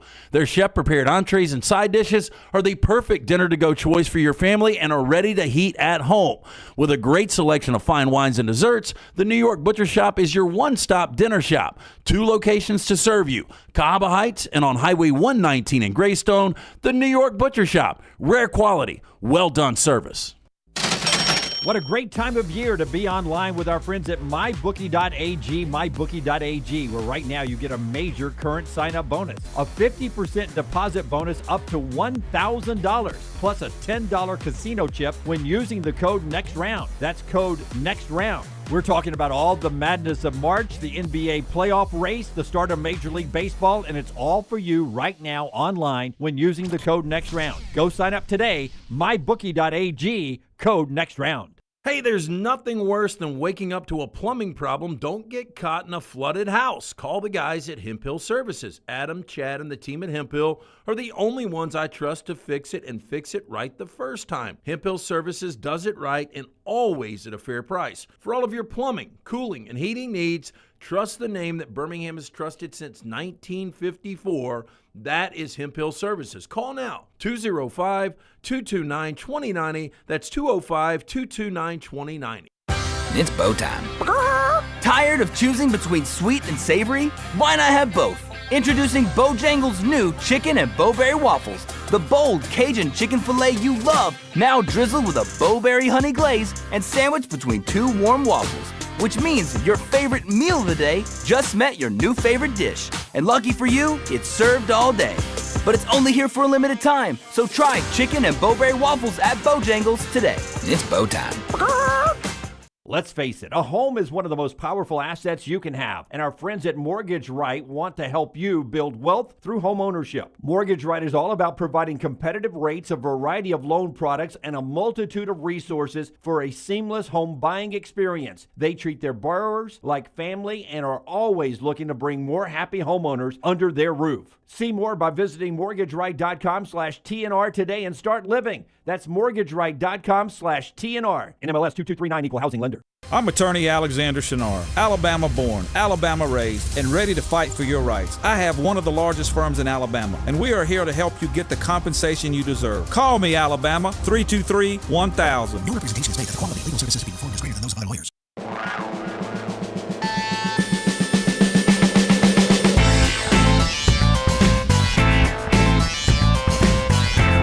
We'll get to four downs here in just a second. The show being brought to you by our friends right there at ImageCraft Brownie. We printed a lot of brackets. Yeah. If you've got paper later left, you probably can start printing, transfer portal stuff in basketball and some spring football stuff. Eventually, we'll get back to college football on the show. Well, ImageCraft wants you to print more and spend less, so they specialize in low-cost printer and copier supplies. They carry all the major brands: HP, Brother, Canon, Dell, Lexmark, Konica Minolta, Kyocera, Ricoh, Sharp, and Xerox. They offer free same-day delivery on all in-stock items, the Birmingham Metro, and free shipping outside the area. When you're in the Trussville store on Gadsden Highway, just off Gadsden Highway there in Trussville, down from the Pinnacle Shopping Center, mention the next round and save 10%. When you're at imagecraft.net, use code TNR10 and save 10% there. ImageCraft, print more, spend less. By the way, the final four teams left in the tournament, a combined record of 135-16. As they come to the Final Four here. I would think that is the best overall combo record Gotta ever. be. 16 losses among four teams. Including the win over Alabama. How many wins does Duke have of 20 or more points this year? Well, I know we went through this They're earlier. 35-3. Yeah, of the 35, I would say 27. I was going to go lower than Lance, say 22. 22 is the number. Is that it? 22 wins of 20 or more points. That's the fifth most ever. Four teams have done more than that. They're 35-3. Do you remember who their three losses were to? Duke's three losses were to I thought Clemson. Clemson twice, I thought. No, one time Clemson. So that was their going only backwards. ACC loss. That was their only ACC loss. The other two were pre-Christmas. Did they lose to Kentucky? They lost to Kentucky. That was their first loss of the year. Team Alabama beat three times. And who was? And did they lose to Kansas? And they lost to Kansas. Those are the three losses: Kentucky, Kansas, and Clemson. I mean, they really lost to three middling teams. They did. Well, Kentucky's better than middling. Kansas and Clemson. And when I looked at that on the drive to the arena that night, that was the only thing that gave me hope. It was all Duke in my head, and then when I was about to cut a little stand-up before I went in, I was like, this team lost to Kentucky, though. Alabama beat them three times. I mean, that was in November. Hey, how difficult is this ticket, you think? I mean, I'm looking at them right now online. Well, I mean, for basketball, I think it holds 60,000. What are you seeing? It's a big arena. Okay, so the upper get-ins, just very, very, very average tickets are $400 to $500 each. I was going to say 350. You wow. go mid-court down low, $5,000 a ticket. So here's the pro tip. Not that I'm a pro on this, but I've seen this over the years, and we tell people this, like we told Alabama fans this back in 2019. We told Auburn fans this. If you just want to roll the dice and watch your team play for the national championship, that's actually the cheaper of the two tickets. Because half the fans go home. Yeah. All the dignitaries that are there, all the college people that are there that come for the Final Four, and they don't have a rooting interest, and then the other two fan bases. Clear out of San Antonio, and then you're basically got your two teams' fan bases. Yeah, the only time I've been to a Final Four was in Atlanta when Florida won their back-to-back and they played Ohio State on that Monday night. I didn't go to the Saturday because Saturday tickets are just They're insane. But I think Monday time, don't hold me to this. You're right. But if it's, say, Auburn facing Duke Monday or Auburn facing Houston, either one, your get-in there is probably $20, $30 ticket. Does that sound crazy? No, that's crazy. No. You wait till you see it. It'll be $100. wait till you see it. We still paid, and I remember this is 2007. I'm talking get in now. I'm talking worst ticket in the house. We didn't have great seats, and I think there were $400 or $500 a piece then. So I think get ins are what probably. What arena were you in? It was the Georgia Dome, believe it or not. Wow, yeah. Now, they had, obviously they had scaled it down, and we had some of those stand-up bleachers. Yeah. But they were like $400 or $500. I still bet it's going to be less, but I bet $300 again. I think I remember looking. God, what year was that? It was in Houston. I think it's going to be 120 on Monday night. I don't see that. Yeah. But anyway, it's going to be a lot cheaper. What I would say is go over Saturday, find you a good sports bar, post up. If you don't want to spend money for both sessions, and then wait till Monday night. Boy, San Antonio is a great town. I love it. Never been. I've had people tell me they don't like it, but I loved my time there. The show being brought to you by our friends at Hemp Hill. LT, tell us about Hemp Hill, and then we'll do our bold jingles, 4 downs. 205-229-2090. That is the number you need to call if you experience any plumbing, heating, or cooling issues. I mean, this is just we got weird weather here. Sometimes you're cutting on the heat, sometimes you're cutting on the AC. Make sure both are running properly. Adam, Chad, Andrew, the guys there, they will make sure of that. For more information, hemphillservices.com. And Bojangles brings us 4 downs. If you're tired of choosing between sweet and savory, why not have both? Introducing Bojangles' new chicken and bowberry waffles. Bojangles' signature Cajun chicken, filet, drizzled with a bowberry glaze and sandwiched between warm waffles, available for a limited time. It's bow time. First down. Okay, not who has had the better career, but who is the better coach, do you believe? Tom Izzo or Kelvin Sampson? Well, that was the first time an SEC team had ever beaten Tom Izzo in the NCAA tournament yesterday. Yeah. So for that reason... But let's not say the SEC's had the best reputation when it comes to basketball. No, but for that reason, I'm going to say Tom Izzo is better than Kelvin Sampson. And he's 1-1. Is it one national championship? He's been to a lot more Final Fours, I think. Yeah, I mean, I think he's been to 6 or 7, and Sampson's been to 3. Sampson's just had this career where everywhere he has gone, he's won, and it's hard to measure because Izzo's been in the one spot. I know. Sampson's had a lot of jobs. They're all pretty good jobs. He was Oklahoma. He was Indiana. Now, Washington State before, which wasn't a great job. It wasn't a great job, but, Houston was a program. Again, we talk about what Bruce Pearl has done as a rebuild. Go look at Houston between, I can't even remember who their legendary coach was, the Phi Slamma Jammy Houston. But between that and Kelvin Sampson, that program was in the wilderness a lot. Yeah, and he's brought them back. Let me ask you guys, if you could have a coach for 1 year, would you have Izzo or Sampson? See, I would take Sampson. Yeah, I guess. It'd be hard. I mean, they got to build that roster. It's easier to do in the portal. I think they're both good. I don't think you can go wrong. You would take Sampson. Izzo's at the end. Maybe Sampson is too. Though a Michigan State guy told me in Cleveland, Izzo will die coaching. Oh, that's going to be unfortunate. That'll be very bad television. I said, well, you say it about Saban, and then all of a sudden, boom, he quit. Yeah. I mean, we've said it about a lot of coaches, and I haven't seen one die yet. Yeah. Nope. I mean, it probably will happen. Probably. I'm going to say I'm going to stick with Izzo, though it's changing here at the end. Yeah.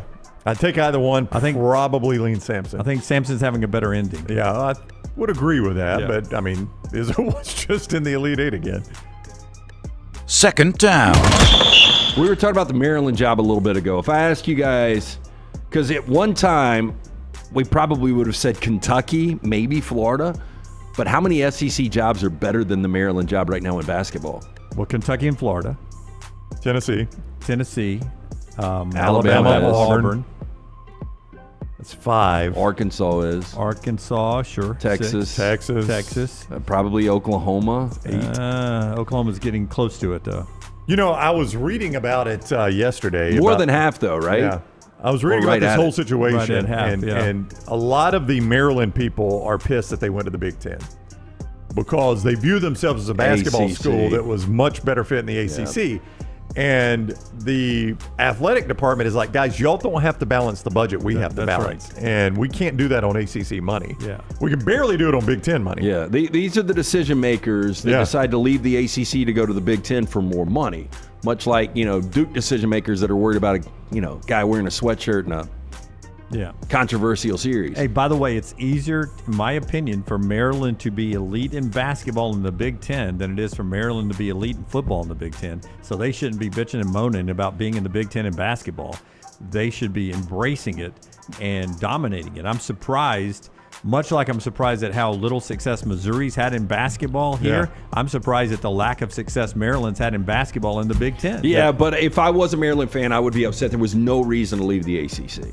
Well, money. That was the reason. Yeah. They just a lot of money. Yeah. Well, I mean, okay, so you're right. But if you're a Maryland fan, and this, I mean, they if both you're a fan, run you like together. the ACC better. Yeah. No. If you're a fan, you are a historic ACC program. Yeah. You like the ACC better because you're a basketball school. You'd rather be playing Duke and North Carolina than Ohio State and Michigan. 100%, Absolutely. 100%. Yeah, I don't deny that at all if you're a fan. But again, that's what Damon Evans was saying in the interview I read is like, he essentially, it's not these words, said, the fans aren't the ones that are having to balance the budget. I am. Yeah, but there's a reason why the SEC just coming off its most successful year in basketball is because they have money to spend. And I'll contradict myself. There's a reason only 11 higher seeds won games in this tournament. That's right, because the people with money played longer. Yeah, and that's it, man. NIL and the programs for money. And that's what kind of sucks about March Madness moving forward is we're going to have a lot of chalk. It was a lot of 1s and 2s except for Texas Tech at 3. And what have we been talking about for 18 months? How much money Texas Tech is spending on NIL money. The oil money. Third down. Okay, who's got the brighter future? Todd Golden at Florida or John Shire at Duke? I think it's harder at Florida. Yeah, it's going to be easier on Shire. I mean, he can run the ACC. I don't think Golden's going to run the SEC, but he is going to be in contention for the SEC every year, most every year, if not every year. People may not understand the tie that the Goldens and the Pearls have. 28 years old at Columbia. When Bruce Pearl got the job at Auburn, he hired Todd Golden as his basketball operations guy. That's the guy who does everything to print practice schedules, to help with booking on the road, where hotels we're staying in, practice schedules. Basically, it's a do everything guy. And he was 28 out of Columbia. Todd Golden was hired by Bruce Pearl his first year at Auburn to help lay the foundation of what Auburn has become. That's how Todd Golden and Bruce Pearl and Stephen Pearl all got together. And he and Stephen are still best friends. Yeah, and now they're coaching against each other in the Final Four. Pretty wild. Your basketball ops guy from the first year at Auburn is now the guy on the other sidelines that keeps you from going to the national championship, or you're going to beat to go to the national championship. And I don't know if y'all remember when Florida hired him from San Francisco. I thought it was a stretch. I thought, boy, that's a reach hire right there. The only thing I liked was the style watching San Francisco a couple of times because they got to one tournament. And the style of play, I knew Florida fans would love it. Would love it. I'm going to say Shire for as long as he's there. It's just easier at Duke. Yeah, they will. He should run that conference for 10, 15 years. I'm going to lean Golden, but I think both these guys are going to be back. I think Golden could have another move in him. I don't know why he would. Boy, Florida's a good job to leave. You can obviously win big there. Yeah, I don't know what I don't know where you would go. I mean, this would be interesting if Hubert Davis does get fired. Is he a guy that would want to coach a historic blue blood like North Carolina? That'd be the only reason he would leave Florida. But, I mean, to me, what can you do at North Carolina? He's going to be Florida? at the top with Nate Oates. Those will be your two guys that everybody comes after. Hubert Davis has 1 year because this is the year I'm told that North Carolina, it's Ohio State. It's a no-limit NIL budget. So win with an unlimited budget or find a new job, basically. Yeah. So if he can't win this year with an unlimited budget, they will find somebody else, and the offer will be, come in, you've got an unlimited NIL budget. Fourth down. Christopher Walken, 81 years old today. Angus Young, 70. Better career. Angus Young, Christopher Walken. I know Christopher Walken, Angus Young is AC/DC.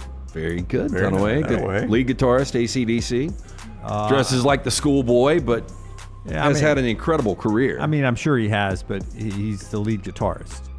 Christopher Walken has been, I mean, he's not always the lead actor. But I do think Angus Young is the face of AC/DC. I can see that. I mean, you've had 3 different lead singers. So now, Walken's won an Academy Award, though. The guy with the newsboy hat isn't the lead singer anymore at AC/DC? Well, yeah, he's still got the newsboy hat, yeah. Yeah, okay. Brian Johnson. Yeah, I'm going to go Christopher Walken, though, still. Boy, Walken has done, and again, Severance is a show I don't know if I like or hate, but I'm watching it. He's done some of his best acting in that show. He's tremendous in that show. He really is. He and John Turturro are just... I mean, to still get it done at 81 like he is. Yeah, he is. I'll lean Walken, too. Yeah. I think I'll go Christopher Walken. I mean, and he is the center of, well, one of the centers of one of the most famous Saturday Night Live sketches of all time. That cowbell sketch will live a very long time. Yeah. Don't ask Rob Schneider. Not Rob Schneider, Chris Kattan about it. Yeah. But good. I mean, like The Dead Zone was a really good Stephen King movie. Again, The Deer Hunter, if you guys have never seen that, one of the reasons, it was such a good movie was his powerful performance. That's a heavy movie. Oh. What do you think? Playing Russian roulette? Yeah. Basically for a living? Yeah. Tough.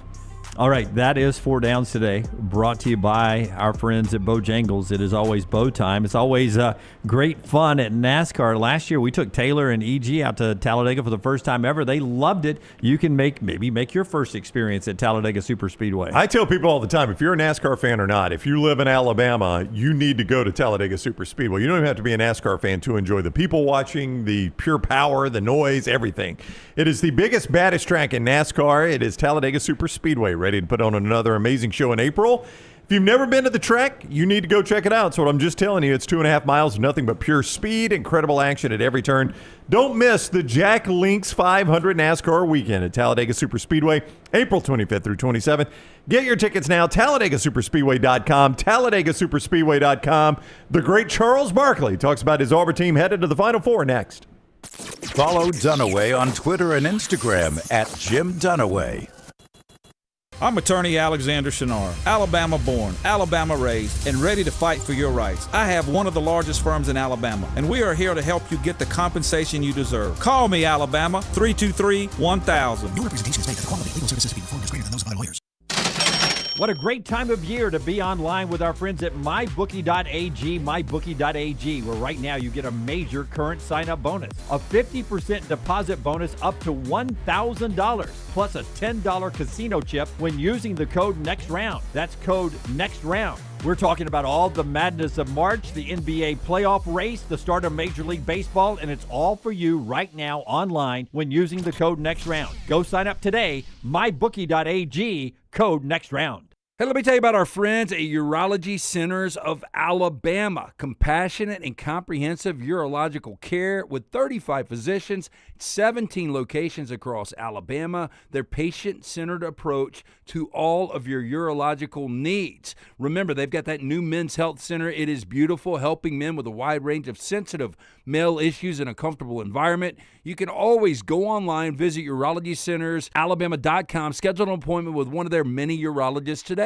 Man, I love a good meal. I'm Jim Dunaway. A good meal is what you get with my friend Sterling at Champy's Chicken on Highway 119 in Alabaster. We're talking great southern fried chicken, wonderful sides, hand-cut chicken fingers, po' boys, and those Mississippi Delta recipe tamales. You got a perfect menu for everybody. Champy's Chicken is perfect for watching the big game, or taking a meal to the lake house, down to the coast, or stay in the restaurant and dine in a great atmosphere. It's all made fresh to order right there on 119 in Alabaster, Champy's Chicken. Looking for a great place for that boring meeting? Leave the office and go to the Golfus. What about corporate events like board meetings, sales meetings, customer appreciation events? How about the Golfus? Watch parties for football and basketball, parties for birthdays or couple showers. The Golfus is a great place for those. The Golfus has Birmingham's best golf simulators and man caves in Vestavia on Highway 31, opening soon in Trussville and on Highway 280. Bring whatever you want to eat or drink, even bring your own clubs. Get out of the office. Go to the Golfus. Book your spot now at thegolfus.com. It's bow time. Tired of choosing between sweet and savory? Why not have both? Introducing Bojangles' new chicken and bowberry waffles, The bold Cajun chicken filet you love, now drizzled with a Bowberry honey glaze and sandwiched between two warm waffles. Which means your favorite meal of the day just met your new favorite dish. And lucky for you, it's served all day. But it's only here for a limited time, so try chicken and Bowberry waffles at Bojangles today. It's bow time. Twin Peaks is the best in the game. Here, you're in the red zone for every college rivalry and divisional matchup all season long. I mean, where else are the scenic views as good as your view of the game? Only at Twin Peaks, the #1 sports bar.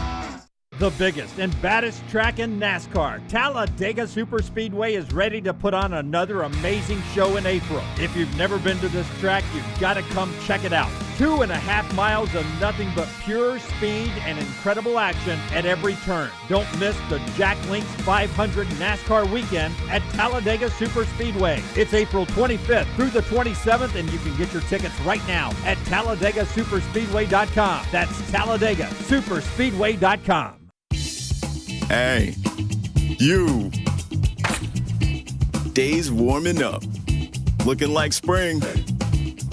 And at New Balance Birmingham, we've got the thing. What pops and what's fresh? Check the selects. Come together at New Balance Birmingham on Highway 280, right next to Chick-fil-A.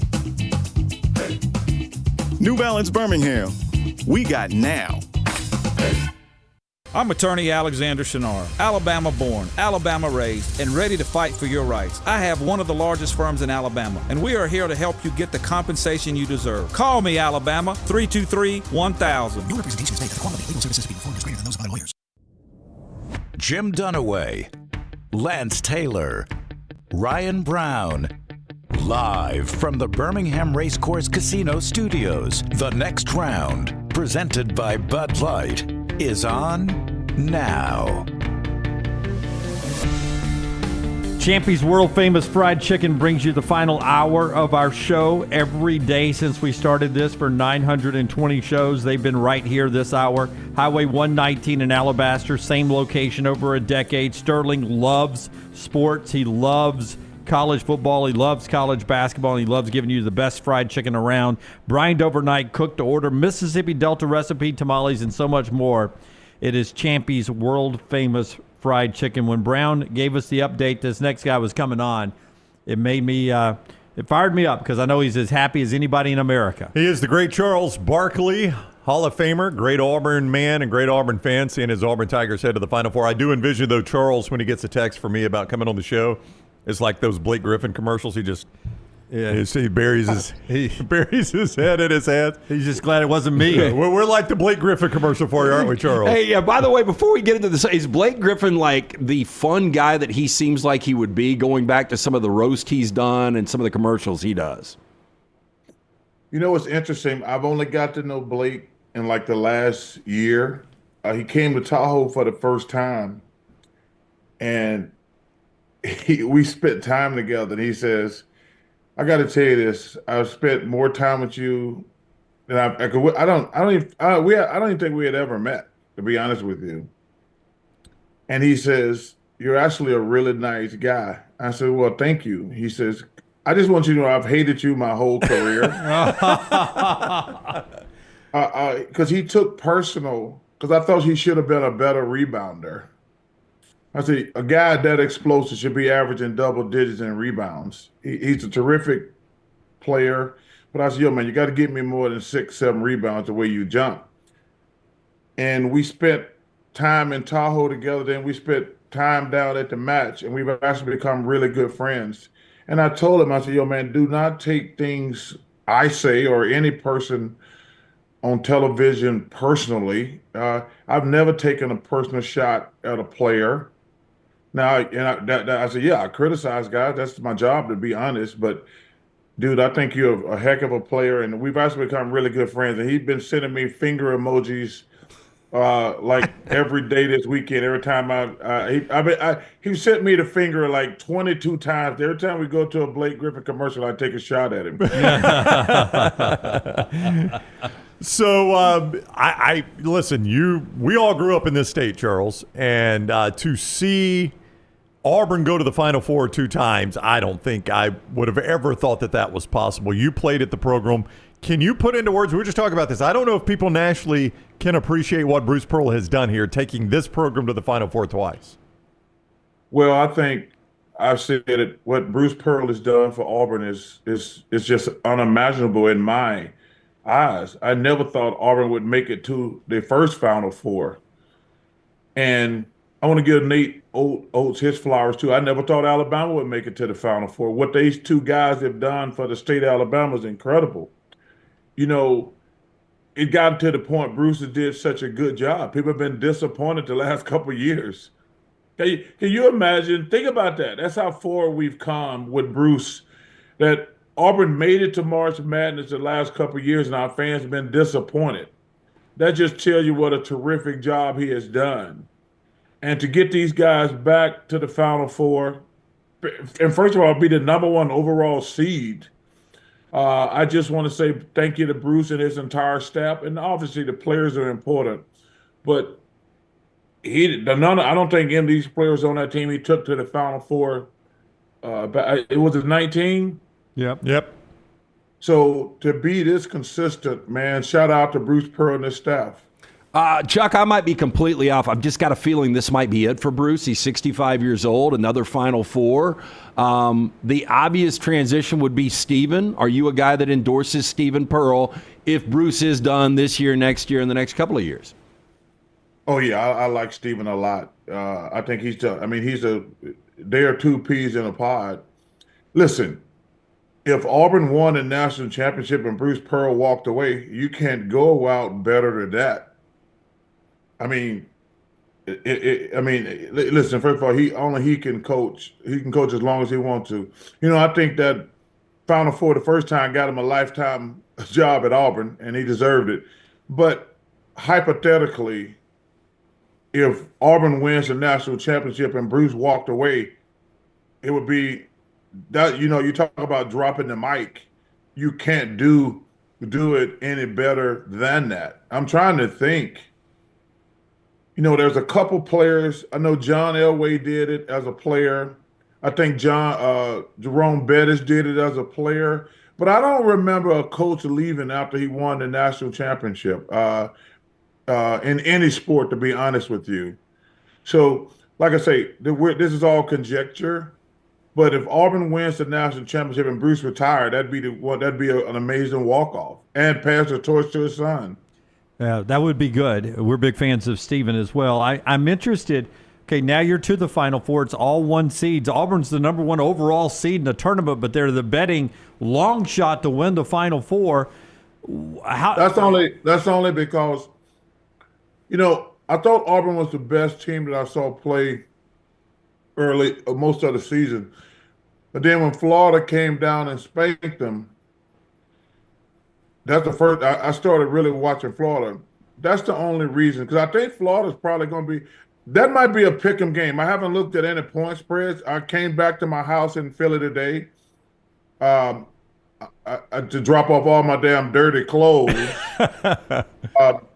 So I left New York about 5 o'clock this morning. It's like a 2-hour drive. So I'm just waking up to drop off dirty clothes, and I'm flying to Arizona, home to my house in Arizona tomorrow to play golf for 3 days. So I haven't seen. Y'all got the points? Yeah, Florida's 2.5. 2.5 Florida.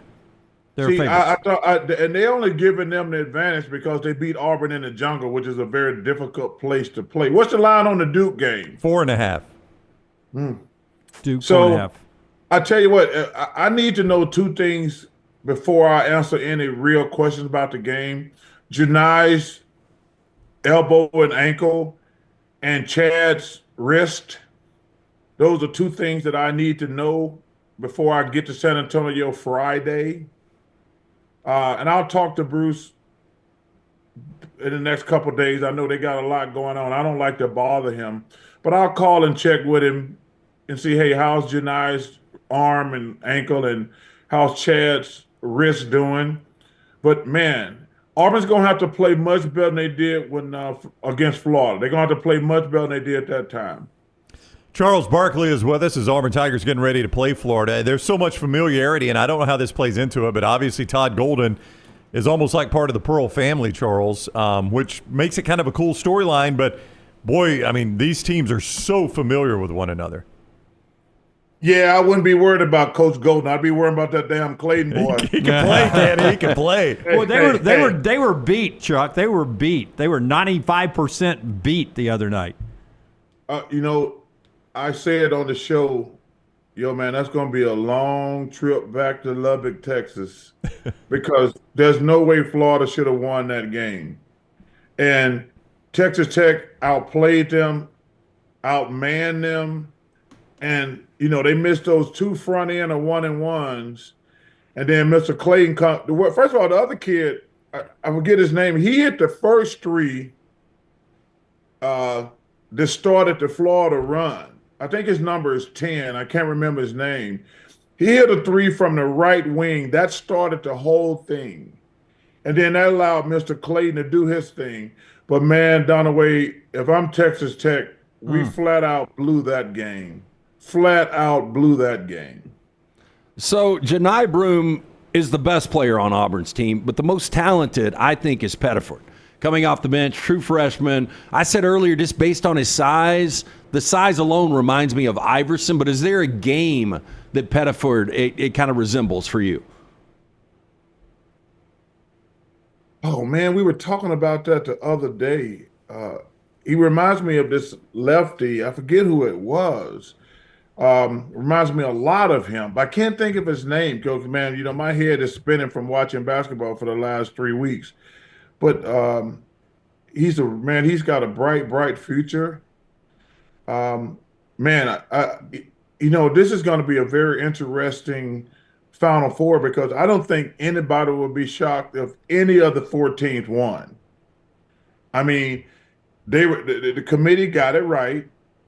These were the 4, and I thought these were the 4 best teams all year. I thought when I looked at these teams, I probably saw each one of these teams probably played 10 times. I'm like, these are the 4 best teams. So it's going to be very interesting Saturday because I don't think there's going to be a shock because that second half Auburn played Friday night was incredible. If they play like that Friday, like they played that second half Friday, they're going to win. That was incredible. Because you talking about getting nervous. When we were down like 9 or 10, I'm like, holy smoly. And then we went on this run, and it was beautiful to watch. Probably Pettiford was doing his thing. Denver Jones, he made some big plays. So, man, it's going to be an exciting Final Four. I cannot wait to get to San Antonio. I know because I tell y'all, are y'all coming to San Antonio? We are going to be there covering. We don't know who's going yet, but Taylor Corn will definitely be there, yes, for us. Yeah, let me tell something. Let me look into the camera and tell people something right now. I don't have any tickets. Can't get tickets. I don't have tickets. I've gotten 32 messages from people because I turned my phone off last night because I was out celebrating with the CBS people. When I woke up this morning around 4 o'clock to drive back to Philly, I was like, I got 32. No, I don't have tickets. Y'all can get them anywhere you want to, but I don't have tickets. So I'm glad I got that out the way. Yes. Yeah, I'm good on tickets. I got credentials. I need a place to stay. You got a double bed? Listen, man, there's never been a time I've been drunk enough I want to roll over and see you in a bed next to me. Listen, man. No never? Disrespect. You know how much I like to drink. I've never been drunk enough and want to roll over and see your face in bed or across the bed with me. Under no circumstances is that survivable. Dunaway looks at Charles and says, what are you thinking about? So tell me what you're thinking But about. he does like playing Little Spoon. He likes Maggie to be Big Spoon. Yeah. So, well, I tell you what, if he was in my room, he's gonna be Little Spoon. He's lying. Dunaway's lost a lot of weight. He's not like those big booty San Antonio So women. you said he'll be a spinner?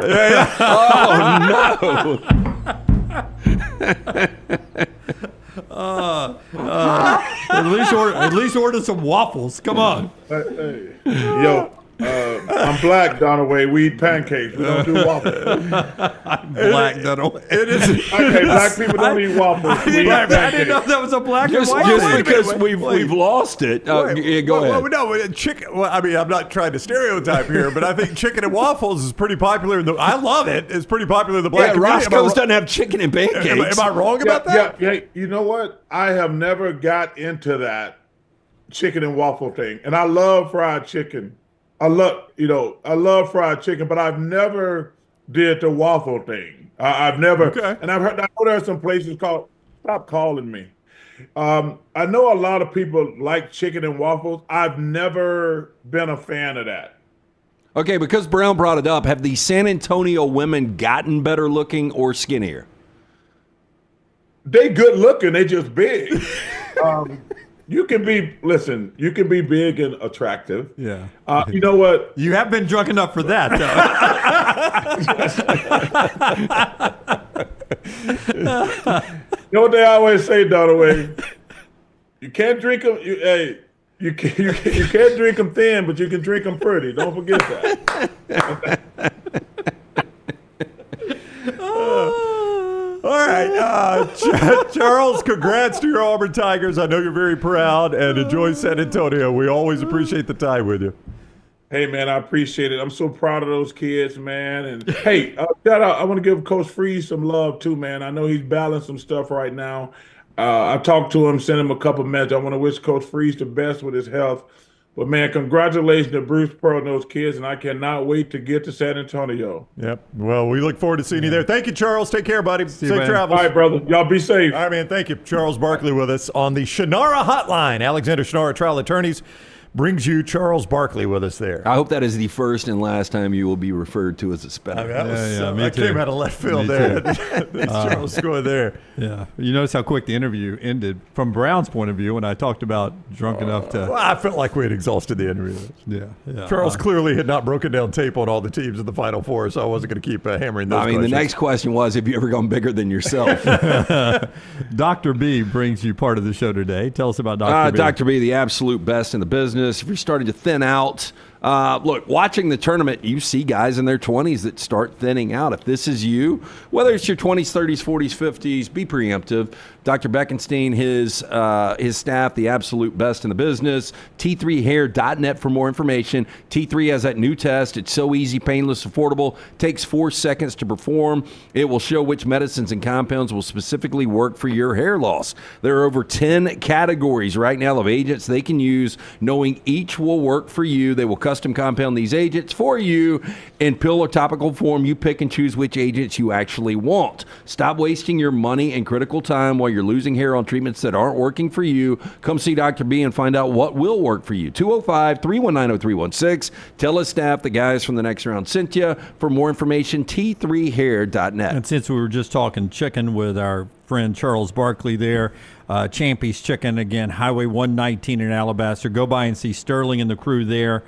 Just unbelievable overnight brine, cooked to order, never under a heat lamp. He cooks everything to order right there at Champy's world famous fried chicken and Mississippi Delta recipe tamales. I'm being texted by one person who's going to San Antonio. Dunaway, I promise at this point it's cheaper to stay at an all-inclusive resort in Mexico and then drive to, or fly into San Antonio just for the games than actually traveling to San Antonio for the Final Four. Ton of hotels there, but I think it should be illegal to change airfare pricing because we're basically surge pricing now. Oh yeah, on Ubers we do it with airline tickets and everything. Yeah, and I would think the airline tickets are going to be different because you don't know where the fan bases are coming from. The hotels, obviously, you block those out, and that's supply and demand on that. But I would think the state of Texas is so massive, and even around that San Antonio area. It would suck saying 20 minutes outside, but you got to be able to find a Comfort Inn or a days in or something. Just to cheer your Tigers on right there. So San Antonio, I found to be a very cool town. I will go ahead and tell you. Have you ever been, Dunaway? I have never been to San Antonio, Texas. The Riverwalk to me was fantastic. Now, again, you talk to 10 people, you get 10 different opinions on It's a everything. man-made river. It is not like a real river. Yeah. Right? Yeah, it is a tributary of, I can't remember the river name, but it is man-made. They dug the canal for a purpose. Right. And like it comes from a real body of water to another real body of water, but they dug it out for a purpose, and it became a tourist trap. Well, they did it for that. Yeah. No, I think it actually. We did the boat tour, and I'm trying to remember what the actual purpose was. I think it served a different purpose, but it became what it is now. And I found it to be really cool. I very much enjoyed it. I will tell you though. The Alamo would meet and Lance was not here. What was your underwhelming thing that you saw? Oh, the Rock and Roll Hall of Fame. Oh, the Rock and Roll Hall of Fame. That was so what underwhelming. a piece of crap. Really? Oh, my God, LT. I mean, I watched the show on HBO. I've just got to say, I've had multiple people tell me it's incrable. It is not incredible. It is not incredible. Well, you said Graceland was awful. Graceland is awful. No. And this is worse. This is worse. Well, I mean, I don't know. I've never been to that, but I think Graceland is pretty impressive. Okay, how excited would you get to see the wardrobe that Duran Duran wore in concert, or Cher's dress, or one of Prince's guitars? Well, I mean, what are you expecting, though? I don't know. Music is so powerful. Like they're going to bring all the Beatles back to life and they're going to play? I mean, do we have holograms? Would a hologram not be good? But I was going to tell you, the Alamo, much smaller than you imagine. Much smaller. See, I know that going in. Yeah, but I knew it going in, too, and I couldn't believe how small it was. Yeah, like I've seen pictures, like, compared to buildings I can see. Oh, yeah, it gets dwarfed by the buildings. Could you have a house party there? Well, the night, actually, we weren't going to do the tour. The Alamo tour just didn't really interest me when we were there. You can spend the night, right? But, we walked up to it. It was not, it's just right off the Riverwalk, and we were staying on the Riverwalk. So we went to the Alamo, and they were doing a wedding reception in there, or what's it called, the night before? Rehearsal dinner. Oh, wow. It was some sort of wedding party that they had rented out the Alamo for. You're gonna have some money for that now. Probably so, but I'm telling you, it's got to be ghosts there, right? It's got to be haunted. I know. It's not a big venue. Yeah. I mean, it probably took fewer men to defend it because it was so small, right? Yeah. And if you remember the story, they didn't defend it very well. Yeah. Eventually, you lose. I mean, Scott's showing the photo, and let me tell you, that photo gives you perspective for how small it really is. Yeah. That actually is that photo. It was Ozzy Osbourne that pissed on the side of it and got arrested. Oh, right? did he really? I don't remember that story. Yeah. Is that why it's stained at the bottom like that?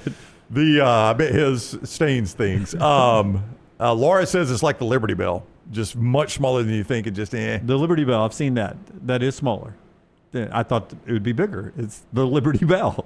That's right. I mean, what? Yeah, it should be bigger. Yeah. My church bells should not be bigger than the Liberty Bell. But I do like San Antonio. It gets it looks bigger in that photo than it really is. Yeah. Well, that's deeper. Yeah. By the way, that looks like that's been added on, Brown. Like the only real part of the Alamo there looks to be the front facing. No, look, it is the original square. It's like Brad Bell got a hold of it. Yeah. No, you see the original building right there. Everything else in the back's built on for tourists. I do tend to agree with you. I think that must be built on. It's got HVAC on top of it. Yeah. I think that's your dead giveaway. Was it the original air conditioner? Yes. February 19th, 1982, Ozzy was arrested for urinating on the Alamo, and he was banned from performing in the city for a decade. Full decade, years. huh? Yeah. He survived. I will say, though, Riverwalk and the food, if you like Tex-Mex, you'll love San Antonio. I did. I found it to be a super cool town. Can't say I really love Tex-Mex. You don't like Tex-Mex? I like Mexican food. Yeah. Well, you like Tex-Mex because Superior Grill was Tex-Mex, or is in other markets. I always liked Superior Grill. I never loved it as much as you did. Yeah. I love the atmosphere. I love the people. Like the alcohol. But the food, I went there for the scenery and the alcohol. I always thought the food was like a B+.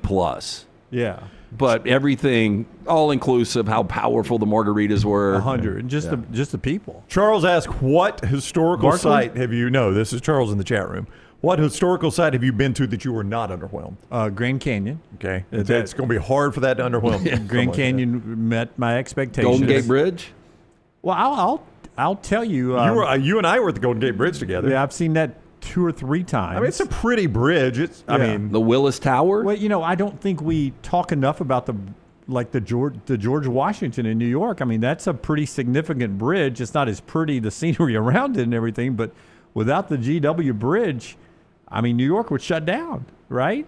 Have you spent any time in D.C.? My family was just in D.C. last week. What did you see up there that delivered? Oh, I mean, all of it? I'm a patriot, man. Yeah. Okay. I mean, the Lincoln Memorial, you can't walk in there and not. And then the war memorials, even the Washington Monument. It was, I mean, the Washington Monument's the one. The least. Yeah, it's got the least payoff. Yeah. Like, I love the Jefferson Memorial back around the basin there. Yeah, but I like going up, being able to see the Capitol and White House from that angle. But you hadn't done Mount Rushmore, right? I've not done Mount Rushmore. That's one I've heard from a lot of people is like much smaller than you imagine. Smaller, but and out in the middle of nowhere. But the detail, like to be be able it was to craft obviously that. difficult to do. The Rose Bowl did not disappoint me. The Golden Gate Bridge didn't disappoint me, though. You know, I mean, Yankee Stadium on Saturday. I mean, it was Yankee Stadium. That's new Yankee Stadium too. I don't like the new. But I will tell you, Is it pretty nice? Yeah, not really. Really? Not really. I guarantee I haven't been to the new Truist, and I know it's not that new anymore. But Truist is a nice stadium. But I bet I would go there, and the amenities at Truist would blow me away better than Yankee Stadium. But I don't know about that. Have you been to Truist? Mm-hmm. Yeah, maybe not then. I mean, it was nice. It was nice. It was Yankee Stadium. So I went, and I was not disappointed that I went. Yeah, I am surprised because I've been to the new Yankee. I went to the old Yankee. It was a dump, but the history. But MetLife, I went and saw the Jets-Rams this year, and it was... Oh, it's a dump. But it's not a dump, but it's just out in the middle of nowhere. But those are all like 10 to 12-year-old venues. Yeah. You would think they'd be a lot nicer. Yeah, but it's out in the middle of nowhere, out in the Meadowlands. Yeah. And I drove that road so much because I was staying near the Alabama team hotel, so it was basically a 30-minute drive to get to Newark. And I realized how it's the Meadowlands, but I never knew that you could see from Newark the city. Where I was, I was 15 minutes from being in the city, and you could see the city skyline everywhere I went. Tall buildings, yeah. Did you stay in Newark? No, I stayed in Inglewood with an E. Don't laugh. And then, it's close to Teaneck, which is where the Alabama team was. Teaneck's where the team was. I was across a golf course in the railroad tracks in Inglewood with an E. And then Newark is down the road. But surprisingly, I went to Hoboken for dinner one night. And that's what the guy in the chat said. Tell Dunaway to go to Hoboken. It's a cool town. Unbelievably cool. Yeah. Like everybody there was in between the ages of 20 and 40. They all looked like they had money. Great restaurants. Walked after a great meal. Walked to a sports bar to watch the games. Whatever game was before Auburn and in Auburn, Michigan. And met the owner of the Madison, which was a sports bar there. And he liked us so much that he went on the PA system and during commercial breaks played Sweet Home Alabama. Oh, wow. And his daughter goes to Kentucky, and it was a great town. Walk down to where the Frank Sinatra statue was, and you could an unbelievable view of New York City from that angle. It's just right on the river there, which surprised me. I'd never really paid attention to New York. I'll never go back to New York and be a tourist again. I'll go stay in the Village. I'll spend all my time in the Village. That's where I was. LT was in, we can tell you now where you were, right? I don't care. We never told him where LT was. Spring break with young Jack in Hawaii. Yeah. I've never been to Hawaii. Well, I'd never been either. Girlfriend lived there for a year during the pandemic, and we were planning out. 30A's gotten insanely priced. Right. And so when we were planning it out, she was like, believe it or not, I can do Maui for about this. And I was like, well, let's do it. So we did it. And when you start comparing prices, it's like... outside of the airfare and the travel, which is a pain in the ass, but, things are expensive in Hawaii, but as far as getting rooms and stuff, room to room, it's about the same price point. See, I've heard differing opinions of Hawaii. You very much liked it, though. I did. Well, so I went to 5 different beaches. I was on both sides of the island. There's obviously 5 islands. I was just at Maui was the only island we visited. By the way, you can get like a flight to the other islands for $30 each. Serious? So it's almost like Europe. Yeah, wow. You can just jump around. Yeah, so you just island jump once you get there. So we were, the first half of the week, we were on the less populated side of Maui, and then the second half, we were on the more populated side. I like the more populated side, believe it or not. Just we found a beach, McKenna Beach, that we absolutely love. But the natural beauty, a lot of homeless there, which is surprising. Yeah. But if you're going to be homeless, I think Hawaii's probably the place you want to be. Good climate. Yeah. I've heard Honolulu's kind of a dirty town. That's what I've heard. Yeah, well, I mean, there was dirty elements to this. Yeah. It was kind of weird because you would see, like, the natural beauty was just undeniable. The food was the best food I have ever had because everything is homegrown right there on the island. Now, it's expensive. That surprises me that I've never heard people talk about the food. The but food you're was just raving. fantastic. Yeah. It was a cool thing. You know, going out, American, they dicked up our itinerary without telling us that we were supposed to fly Dallas direct to Maui, and they diverted us Dallas to Phoenix. Oh, good. Without telling us. One more stop, yeah. And we met a lady on the flight. She missed her father's funeral because they did this. Yeah. So you weren't here. My flight to D.C., I was flying Tuesday after the show, got canceled during the show. No explanation, no warning, no weather. Flight just got canceled. The direct, that afternoon direct from Birmingham to D.C. to Reagan Airport. So, I mean, we're right in the middle of the show. I was terribly unprofessional. I had to apologize, but I was booking. I wanted to jump on it because now there's a flight full of people that just got canceled, right? So You've had worse segments. Oh, I'm sure I have. I booked a replacement flight, but one thing I've learned in the airline industry is if you'll call and ask, you can get a lot of stuff when your flight gets canceled. Yeah. But we had to get there because a friend of mine had booked us a White House tour Wednesday morning and was working on a West Wing tour. Like, that's the holy grail of the White House tour is actually getting the West Wing, and she thought there was a chance we could do it if the schedule worked out. So I call American, and I'm like, hey, just got a flight canceled. Which flight? And I tell them the flight, and I was like, ma'am, I've got to be at the White House tomorrow morning. I need on this Delta flight. And she's like, oh, yes, sir, hang on. Is this Ryan Brown? No, I got to be at the White House. No, it is funny that you were dealing with American. But she got me on a Delta. To their credit, they got me on a Delta flight. I called, and they were like, you've got to wait till after your trip to file a complaint. And I was like, I need to talk to somebody now. And she was like, it's not going to do you any good. Of course, I get somebody on the phone, and we completely changed the itinerary coming back. So they did take care of us coming back. And I had never really flown on the big 747s, And I was like, I need one of those coming back. Yeah. Hey, and by the way, just because there's a big difference, man. I mean, the turbulence coming in was awful. Yeah, but going back in those big jets, you can't even feel it. But I can't sleep. I cannot sleep on planes. I told that woman, though, I had to be at the White House. And she got it done? She did. I mean, I don't know if that did it or not. But she got me on a Delta. And now, of course, I had to stop in Atlanta. But I'm fine. We got there at the time we were supposed to get there. Yeah, my travel day going out was 22 hours. No exaggeration. From leaving Birmingham to actually landing in Maui was 22 hours. Coming back was only 11. Yeah, same for me going to Cleveland, Birmingham to Cleveland. It was 22 hours. How long was it really? It was easily 16. You could have walked to Cleveland. I could have drove in 10. But it wasn't nobody's fault. It was just weather. Wait, so you had a tornado warning? Oh, several. Yeah. So what happened? Why did you went Cleveland to Newark? To Newark. Yeah, because with the show and everything, by the time the game was over with, we couldn't come back until Monday. You were gone. Brown, I was his co-host, so I did the show Tuesday. Monday. Yeah. He was leaving Tuesday, and I would have had to turn around and go right back up Tuesday. It was cheaper to do it the way we did it. So what did you do about laundry? It was all luck. I packed, as I usually do. I packed horribly, not planning. And I'd even said. So you packed too much. Too much. Yeah. I had 11 pair of pants, 10 pair of underwear. For a weekend? Yes. I had 8 dress shirts. I have how many dress shirts and casual shirts, hoodies, because I never knew what I'm going to wear. Maggie thinks I should plan out what I'm going to wear in advance and pack less. And I always wait too late to pack. And I just suck it back. I just throw it all in there. So it worked out. The only thing I had to do was I had to go to a Target in Newark and buy 3 pair of underwear. That was the only thing I had to redo. Now, I did wear the same thing to the game against Duke that I wore to the stadium against BYU. Well, you probably did that for luck, right? No, I did that 100% for Was that the picture where you were praying in the background? Yeah. Did you see that? Dunaway on CBS, right? They're showing the sign of NATO. It's a Dunaway. Dunaway sat like this right here. Everybody's like, Dunaway's praying for the win. I was the whole game. Hey, it worked against BYU. You should have prayed that way against Duke. I did, but nobody was home. God is like, I'm only going to give you so much. Yeah. He apparently was answering calls from Auburn.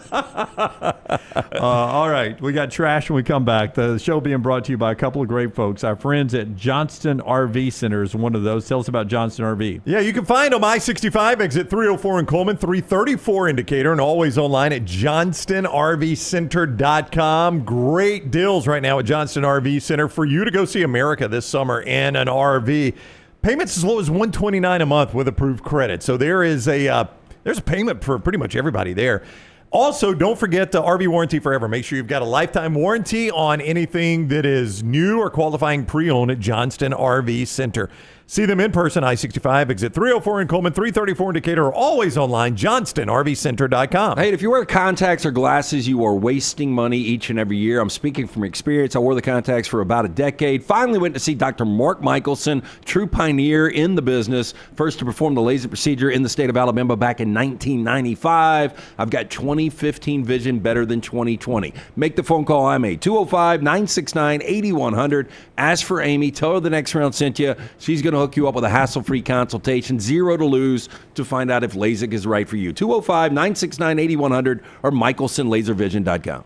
Call the next round now at 205-734-0923. I'm attorney Alexander Shinar, Alabama born, Alabama raised, and ready to fight for your rights. I have one of the largest firms in Alabama, and we are here to help you get the compensation you deserve. Call me, Alabama, 323-1000. Your representation is made that quality legal services being performed is greater than those of other lawyers. Hey, for all of your IT and printing needs, reach out to our friends at Xerox Business Solutions. Look, I'm still one of those old school guys. I print my notes every single day for the show. If you watch the show here on the next round, you see all the notes in front of me. From day one, Xerox Business Solutions, they've been with us here at the next round. Local for over 45 years. For all of your IT and printing needs, visit XeroxBusinessSolutions.com or call 205-969-3000. That's 205-969-3000. If you are a business that does a lot of printing, like a car dealership, mortgage company, real estate office, tax office, bank, school, or university, print more and spend less with ImageCraft. ImageCraft is located at 1151 Gadsden Highway in Trussville, just down from the Pinnacle Shopping Center, and online at imagecraft.net. They carry all the major brands like HP, Brother, Canon, Dell, Lexmark, Konica Minolta, Kyocera, Ricoh, Sharp, and Xerox. Shop in-store, mention TNR for a 10% discount. Shop online at imagecraft.net with coupon code TNR10. ImageCraft. Print more, spend less. Twin Peaks is the best in the game. Here, you're in the red zone for every college rivalry and divisional matchup all season long. I mean, where else are the scenic views as good as your view of the game? Only at Twin Peaks, the #1 sports bar. It's bow time. Tired of choosing between sweet and savory? Why not have both? Introducing Bojangles' new chicken and bowberry waffles. The bold Cajun chicken filet you love, now drizzled with a bowberry honey glaze and sandwiched between two warm waffles. Which means your favorite meal of the day just met your new favorite dish. And lucky for you, it's served all day. But it's only here for a limited time, so try chicken and bowberry waffles at Bojangles today. It's bow time. Hey, there's nothing worse than waking up to a plumbing problem. Don't get caught in a flooded house. Call the guys at Hemphill Services. Adam, Chad, and the team at Hemphill are the only ones I trust to fix it and fix it right the first time. Hemphill Services does it right and always at a fair price. For all of your plumbing, cooling, and heating needs, trust the name that Birmingham has trusted since 1954.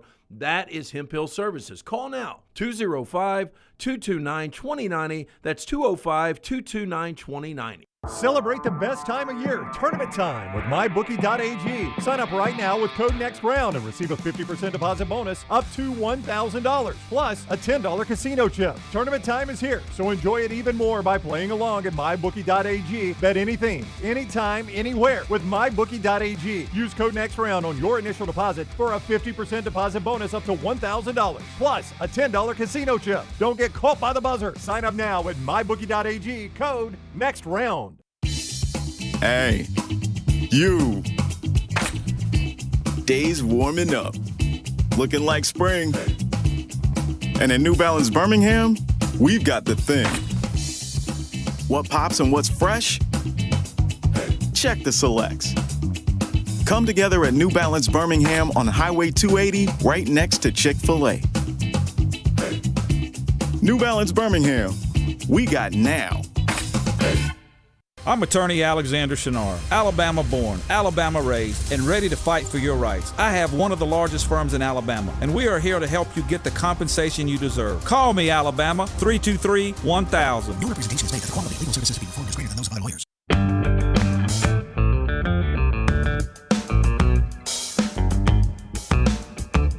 Okay, quick college football notes before we get to trash. Charles Barkley earlier, and then all of the celebration and sound from the Auburn locker room. The first part of the show, if you happen to miss that. The football update here is brought to you by our friends at the Golfus. Bad weather today. If you need to squeeze in golf after this rainy, stormy Monday that cancels school in places, Golfus is your answer. And the bad news is this time of year, when it rains like that, it's going to be wet on the course for 2 or 3 days. It's never wet inside the Golfus. Always nice and dry there. Temperature always 70 degrees. Never any wind right there at the Golfus. The 3 locations, Vestavia, Trussville, Highway 280, and the Inverness area, is the place you can go have fun, be social, hang out with your buddies. It's just an affordable, fun time. You bring everything, man. You bring your own food.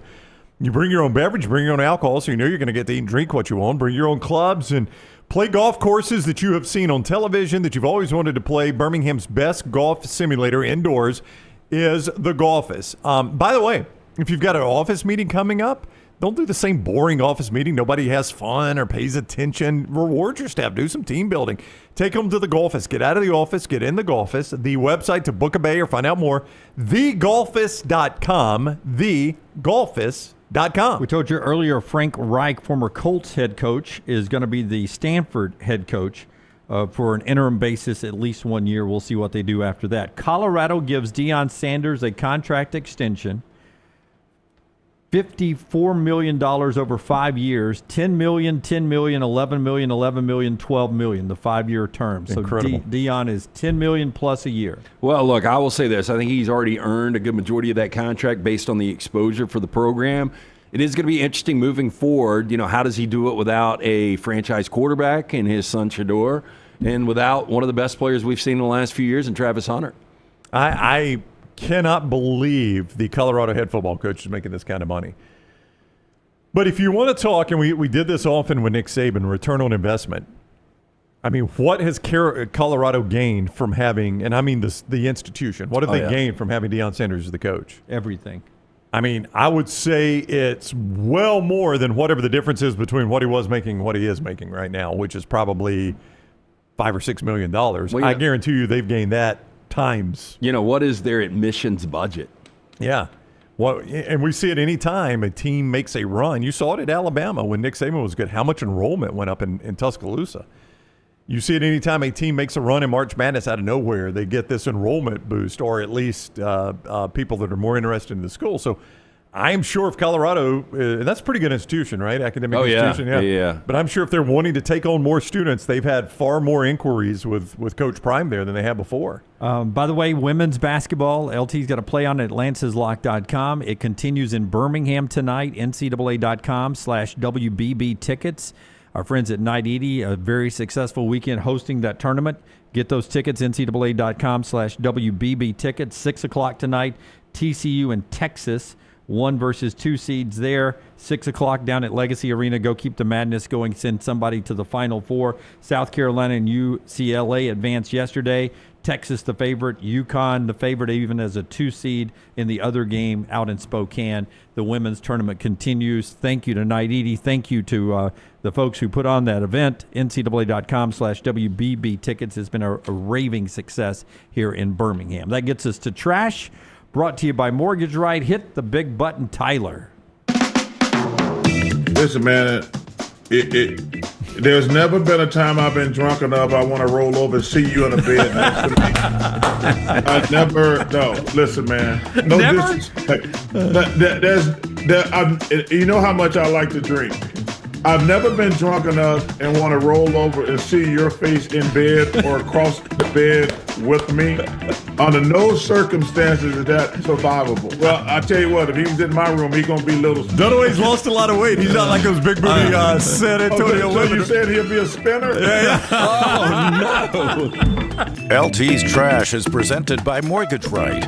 Mortgages done the right way. Hey, it is spring buying season. Our friends at Mortgage Right here to help. Veteran founded here in Birmingham offer loans throughout the country. While the area they serve may have grown, their commitment to Birmingham and veterans has not changed. Before you take those next steps on a new home purchase or refinance, talk with the team at Mortgage Right. There is no cost or obligation to find out what you qualify for. You can get more information. Go to their website, mortgageright.com. You can call that 280 office in Birmingham, 205-900-7200, NMLS 2239, equal housing lender. How much content do you lose if you lose me just on the punching bag side of the whole thing?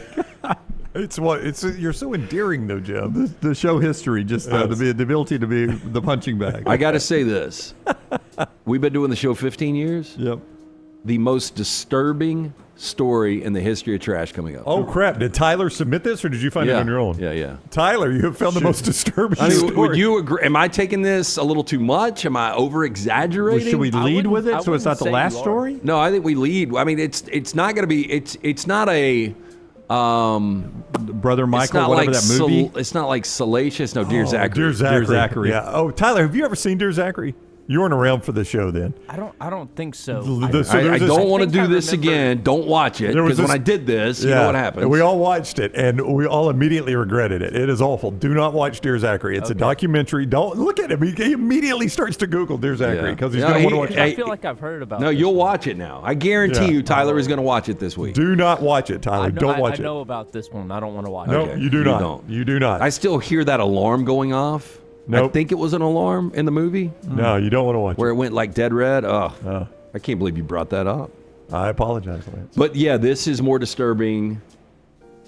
It's the most disturbing story. Okay. It has really disturbing implications. Yes. Okay. All right. Here we go. We start first. Jessica Simpson sharing the secret behind her smooth vocals. I didn't realize she had smooth vocals. Me either. Yeah. But on Friday, past Friday. Vocals is not the way I thought you were going to end that sentence. March 28th, the singer 44 posted a candid video on Instagram in which she reveals she drinks snake sperm at the recommendation of her vocal coach. Oh. Video shows. And sometimes she drinks it out of the bottle. Simpson. Wow. Is this the most disturbing story? Snakes is laying on his back. Yeah. I mean, smoking a cigarette. That photo on the right, God bless her lips. How is she getting anything out of that bottle? Yeah, the lip game's gotten a little too out of control. I mean, women, look at these pictures before you decide to do Botox and cheek implants. I think lip you get implants. blinded by some of the work you do, and you keep trying to make the work better, and I think it gets out of hand. Age gracefully. Look at me. Easy to say for men. It's a little more difficult for women. I don't think so. Look at that. Well, is that considered a good plastic surgery? Well, video here shows Simpson drinking Chinese herbal drink in a stylish, just reading, yellow floral dress. Somebody said, "What are you drinking?" And I'm like, my vocal coach told me to. It's snake sperm. When asked if the unconventional beverage was similar to tea, she compared it to honey. Ultimately, Simpson said the drink improved her singing voice. Quote, "If you want a good vocal, you got to drink some snake sperm." She's got a new EP coming out in Nashville Canyon Part 1, which unfortunately probably means we've got Part 2 coming at some other point. Yeah. But that came out last week. I would say you would have thought her voice would have been better in her 20s. Yes. I can't remember anything she's ever done. Like her little sister had that song Pieces. Right, which Pieces of Me. Yeah. Wasn't she Daisy Duke She in was. the remake? Yes. I think she is most known, personally, as a dead hit right there. Welcome back. The reality show. She was most known for the reality show with Nick Lachey when they were married, which I can't even remember the name of that show. It was on MTV. Did that had a viral clip where she didn't know? Well, that Chicken of the Sea. Chicken of the Sea. That's She's common sense, and they're trying to stay married. Yeah, but that's pretty much the behind show. the scenes, she's got some kind of merch or clothing, and she's a billionaire. No, she does. She's quite successful at that. But I think entertainment-wise, she's most known for that and playing Daisy Duke. I could not name a song she's done. I tried to watch that movie Dukes of Hazzard because I watched it a little bit as a kid, and it was so awful I had to turn it off midway through. Now, she looked good when she wasn't talking. Yeah. Who were Bo and Luke? I want to say Ashton Kutcher was in it. It was Johnny Knoxville and the guy that played Stifler, Sean Michael Scott. Is that his name? Sean. Something like that. Newlyweds was the name of the show. By the way, harvesting snake sperm would seem quite difficult. Time consuming. Yeah. Well, I mean, I think they get pissed if you kick a stick next to them. Yeah, imagine if you try to take their sperm. Yeah. Yeah, no thanks. And then, I mean, you got to have multiple snakes. I mean, yeah. Yeah, I mean, I don't think you get a whole lot out of a Hey, snake. she's down for the job. Yep. Yeah. Okay. You don't need that 15-minute downtime. I can't believe this has become a thing between harvesting. But have you guys seen that Teslas are being attacked? I have seen It's this. people yes. coming up in parking lots. Yeah, I've burning seen them. that. Yeah. So police say they've identified, arrested a suspect who vandalized a Tesla with bubble gum at the Adventura Mall. Yamaris Manera, 45 years old, now facing felony criminal mischief charge because, according to police, the, quote, large wad of gum caused $2,623.66 in damage to the electric car's door handle mechanism. Investigators say in an arrest report the incident happened just before 12:45 p.m. on Saturday in a JCPenney parking lot. Now, it was captured on the car's built-in cameras. Do people not realize that they've got these built-in cameras now? I don't know if you saw that one guy. He's like some tech executive, and he keyed a Tesla. And, I mean, it is perfect video of him doing it from the Tesla video. And then the police are there questioning him. He's like, "No, I didn't do it." And they're like, "Buddy, you are literally wearing the same clothes in the video as The you've got on Tesla's right now." Photoshop me. If it can drive somebody, it can Photoshop me. So it was captured on the built-in camera. Its owner told Local 10 News that he felt targeted as a result of a, quote, unfortunately, a divide in our country where certain views that are not accepted by a subset. Now, obviously referencing the controversy over Tesla founder Elon Musk's association with President Donald Trump. He was arrested, though. Yeah, I don't understand this. Like, you go in and you're just burning. I mean, you're going to go to jail for that. That's a very expensive car. Well, they tagged it with a hate crime enhancement because of this. Yeah, I saw that news conference from the federal government. That's what they were going to do. And Elon Musk already has his money from that. That's right, yes. Yeah. Now you're hurting the person who bought it. Bingo. Yeah, it's not hurting Elon Musk at all. In fact, if that person likes Tesla so much, you're actually putting more money in Elon Musk's pocket. Yeah. Or the insurance company is going to pay to fix that, which somehow is going to make it to Elon Musk's pocket, too. I don't know if you know this, Dunaway, the majority of people are stupid. Yeah. It just makes no sense. It makes no sense. But I did enjoy her albums in the 90s. Melissa Etheridge was fantastic. She wants somebody to come to her window? Yeah. I like that song. Do you like that song? No. You don't like Come to My Window? Come to my window. Are we to the You got to give me a warning when we get to the disturbing one. That was the snake sperm, wasn't it? So, wait, is she the one that, did she do the damage, or is she the driver of the car? She did the damage. Okay. 'Cause I was going to say, she looks like she drives a Subaru. Yes. So this left picture is from the Tesla cameras, and they're not great quality, but this is apparently her slapping a large wad of gum on the car. I mean, why gum? But how can you tell that's her? Other angles. There's other angles. Yeah, the multiple cameras. Man, They're going to how get her many walking up cameras to. does that damn I thing think have? it's like 20. Yeah, they got a ton of cameras. So the bowcaster used by Chewbacca in the original Star Wars trilogy is sold for more than $750,000 at auction, while the medal given to Luke Skywalker at the end of A New Hope has fetched $370,000. Now, Chewie's weapon, which featured in all first 3 Star Wars films between 1977 and 1983, sold for more than the estimate of between $250,000 and $500,000. The item sold for $768,600 and is a real Horton crossbow, which was modified to give it a futuristic look so it could serve as a laser weapon. Now, some of the components have been removed and missing parts have been recreated, according to the auctioneer Prop Store. Chewbacca's weapon was described by Prop Store as, quote, one of the rarest Star Wars hero props in existence. Meanwhile, the medal given to Luke Skywalker sold for $378,000. It is amazing what people spend over different things like this. $366,000 for Caitlin Clark rookie card over the weekend. I'd much rather have Chewbacca's bow. That you can actually display. What are you supposed to do with a rookie card?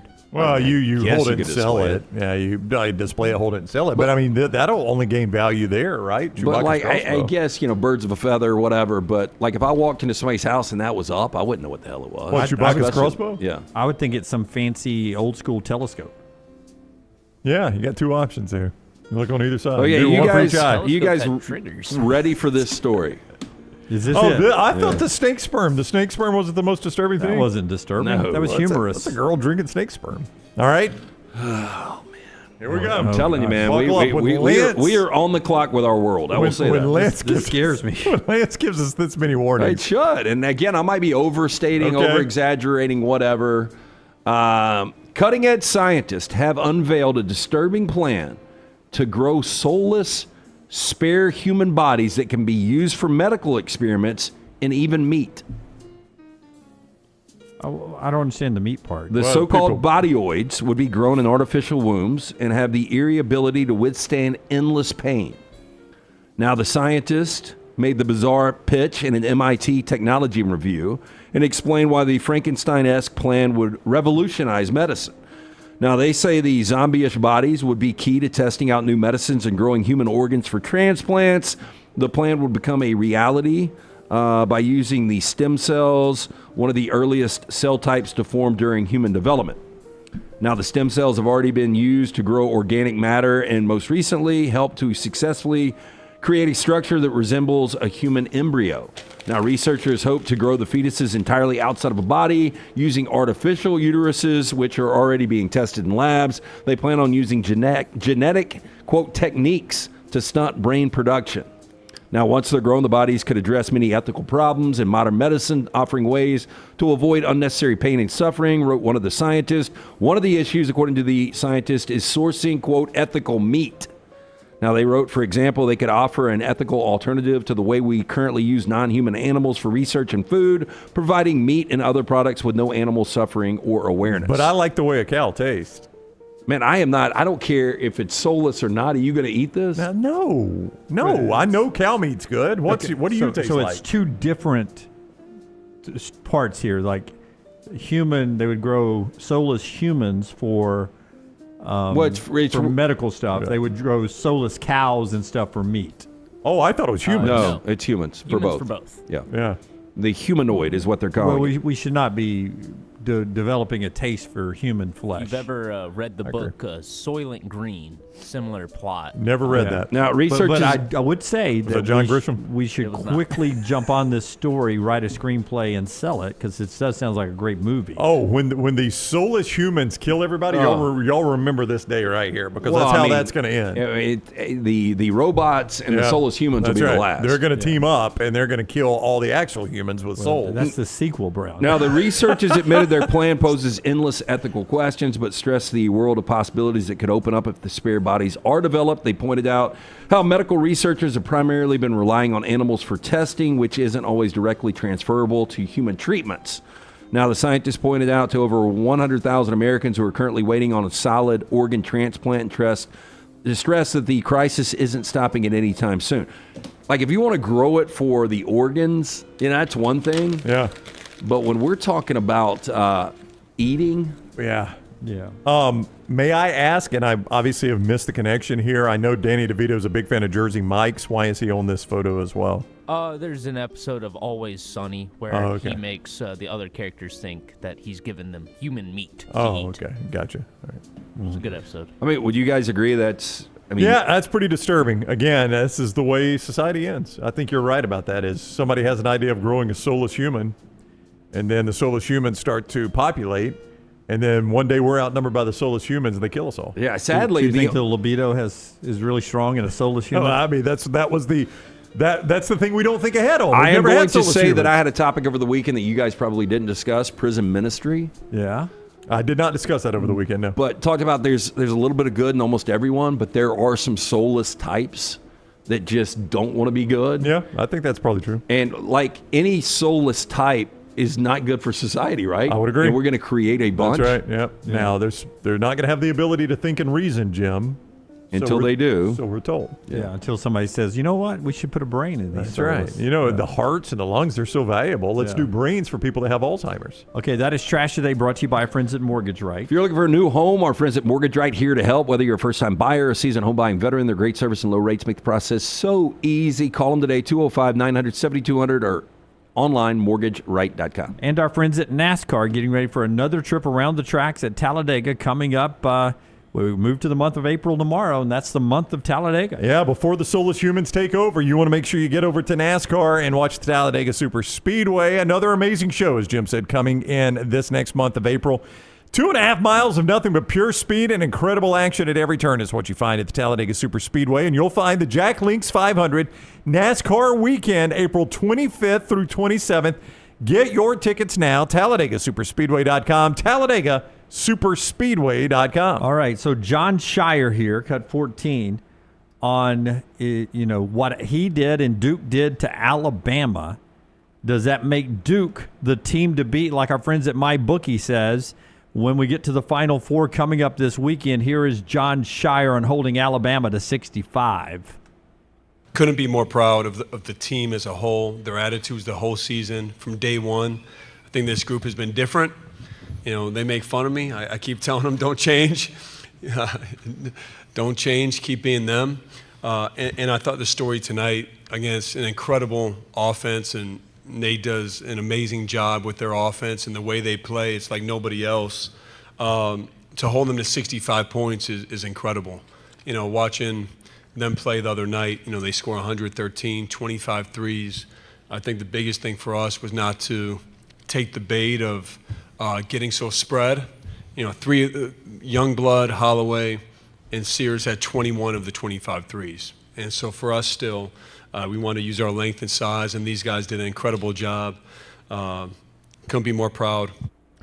For a minute when Sherelle came in and hit those back-to-back threes, I thought, okay, this is what will get Alabama going. But to Duke's credit, they never cave, man. Yeah, they just keep playing that same defensive system. I think we all have teams that we hate, and more so because they're very successful. Growing up, I hated Duke. He is more digestible than Mike Krzyzewski. I told Dunaway that before the show. I agree with that. Okay, and Auburn is off to the Final Four. Duke is on the other side of the bracket. They get Florida. Forrester, a couple more scenes from the celebration, if you can just throw them up there. I know you've had them in the rotation here. I thought Taylor's video of Johni Broome cutting the nets down was an iconic shot there. I told her, I said, you captured that perfectly. Wide enough. Do you see the reaction with the fans and cutting it down? That'll be one of those scenes you'll remember with Auburn in the background and regional champs, and he finally gets that last little cut off and throws it over his head there. That's just an iconic moment, and Auburn is back to the Final Four again. And this is Dylan Cardwell walking off the court with the trophy, singing on his way to the locker room. Just great scenes from a couple of big men and big parts of Auburn's history. And I know the Auburn Nation's ready to go to San Antonio. We'll have you covered all week long. That's the show. Until next time, God bless you and God bless America.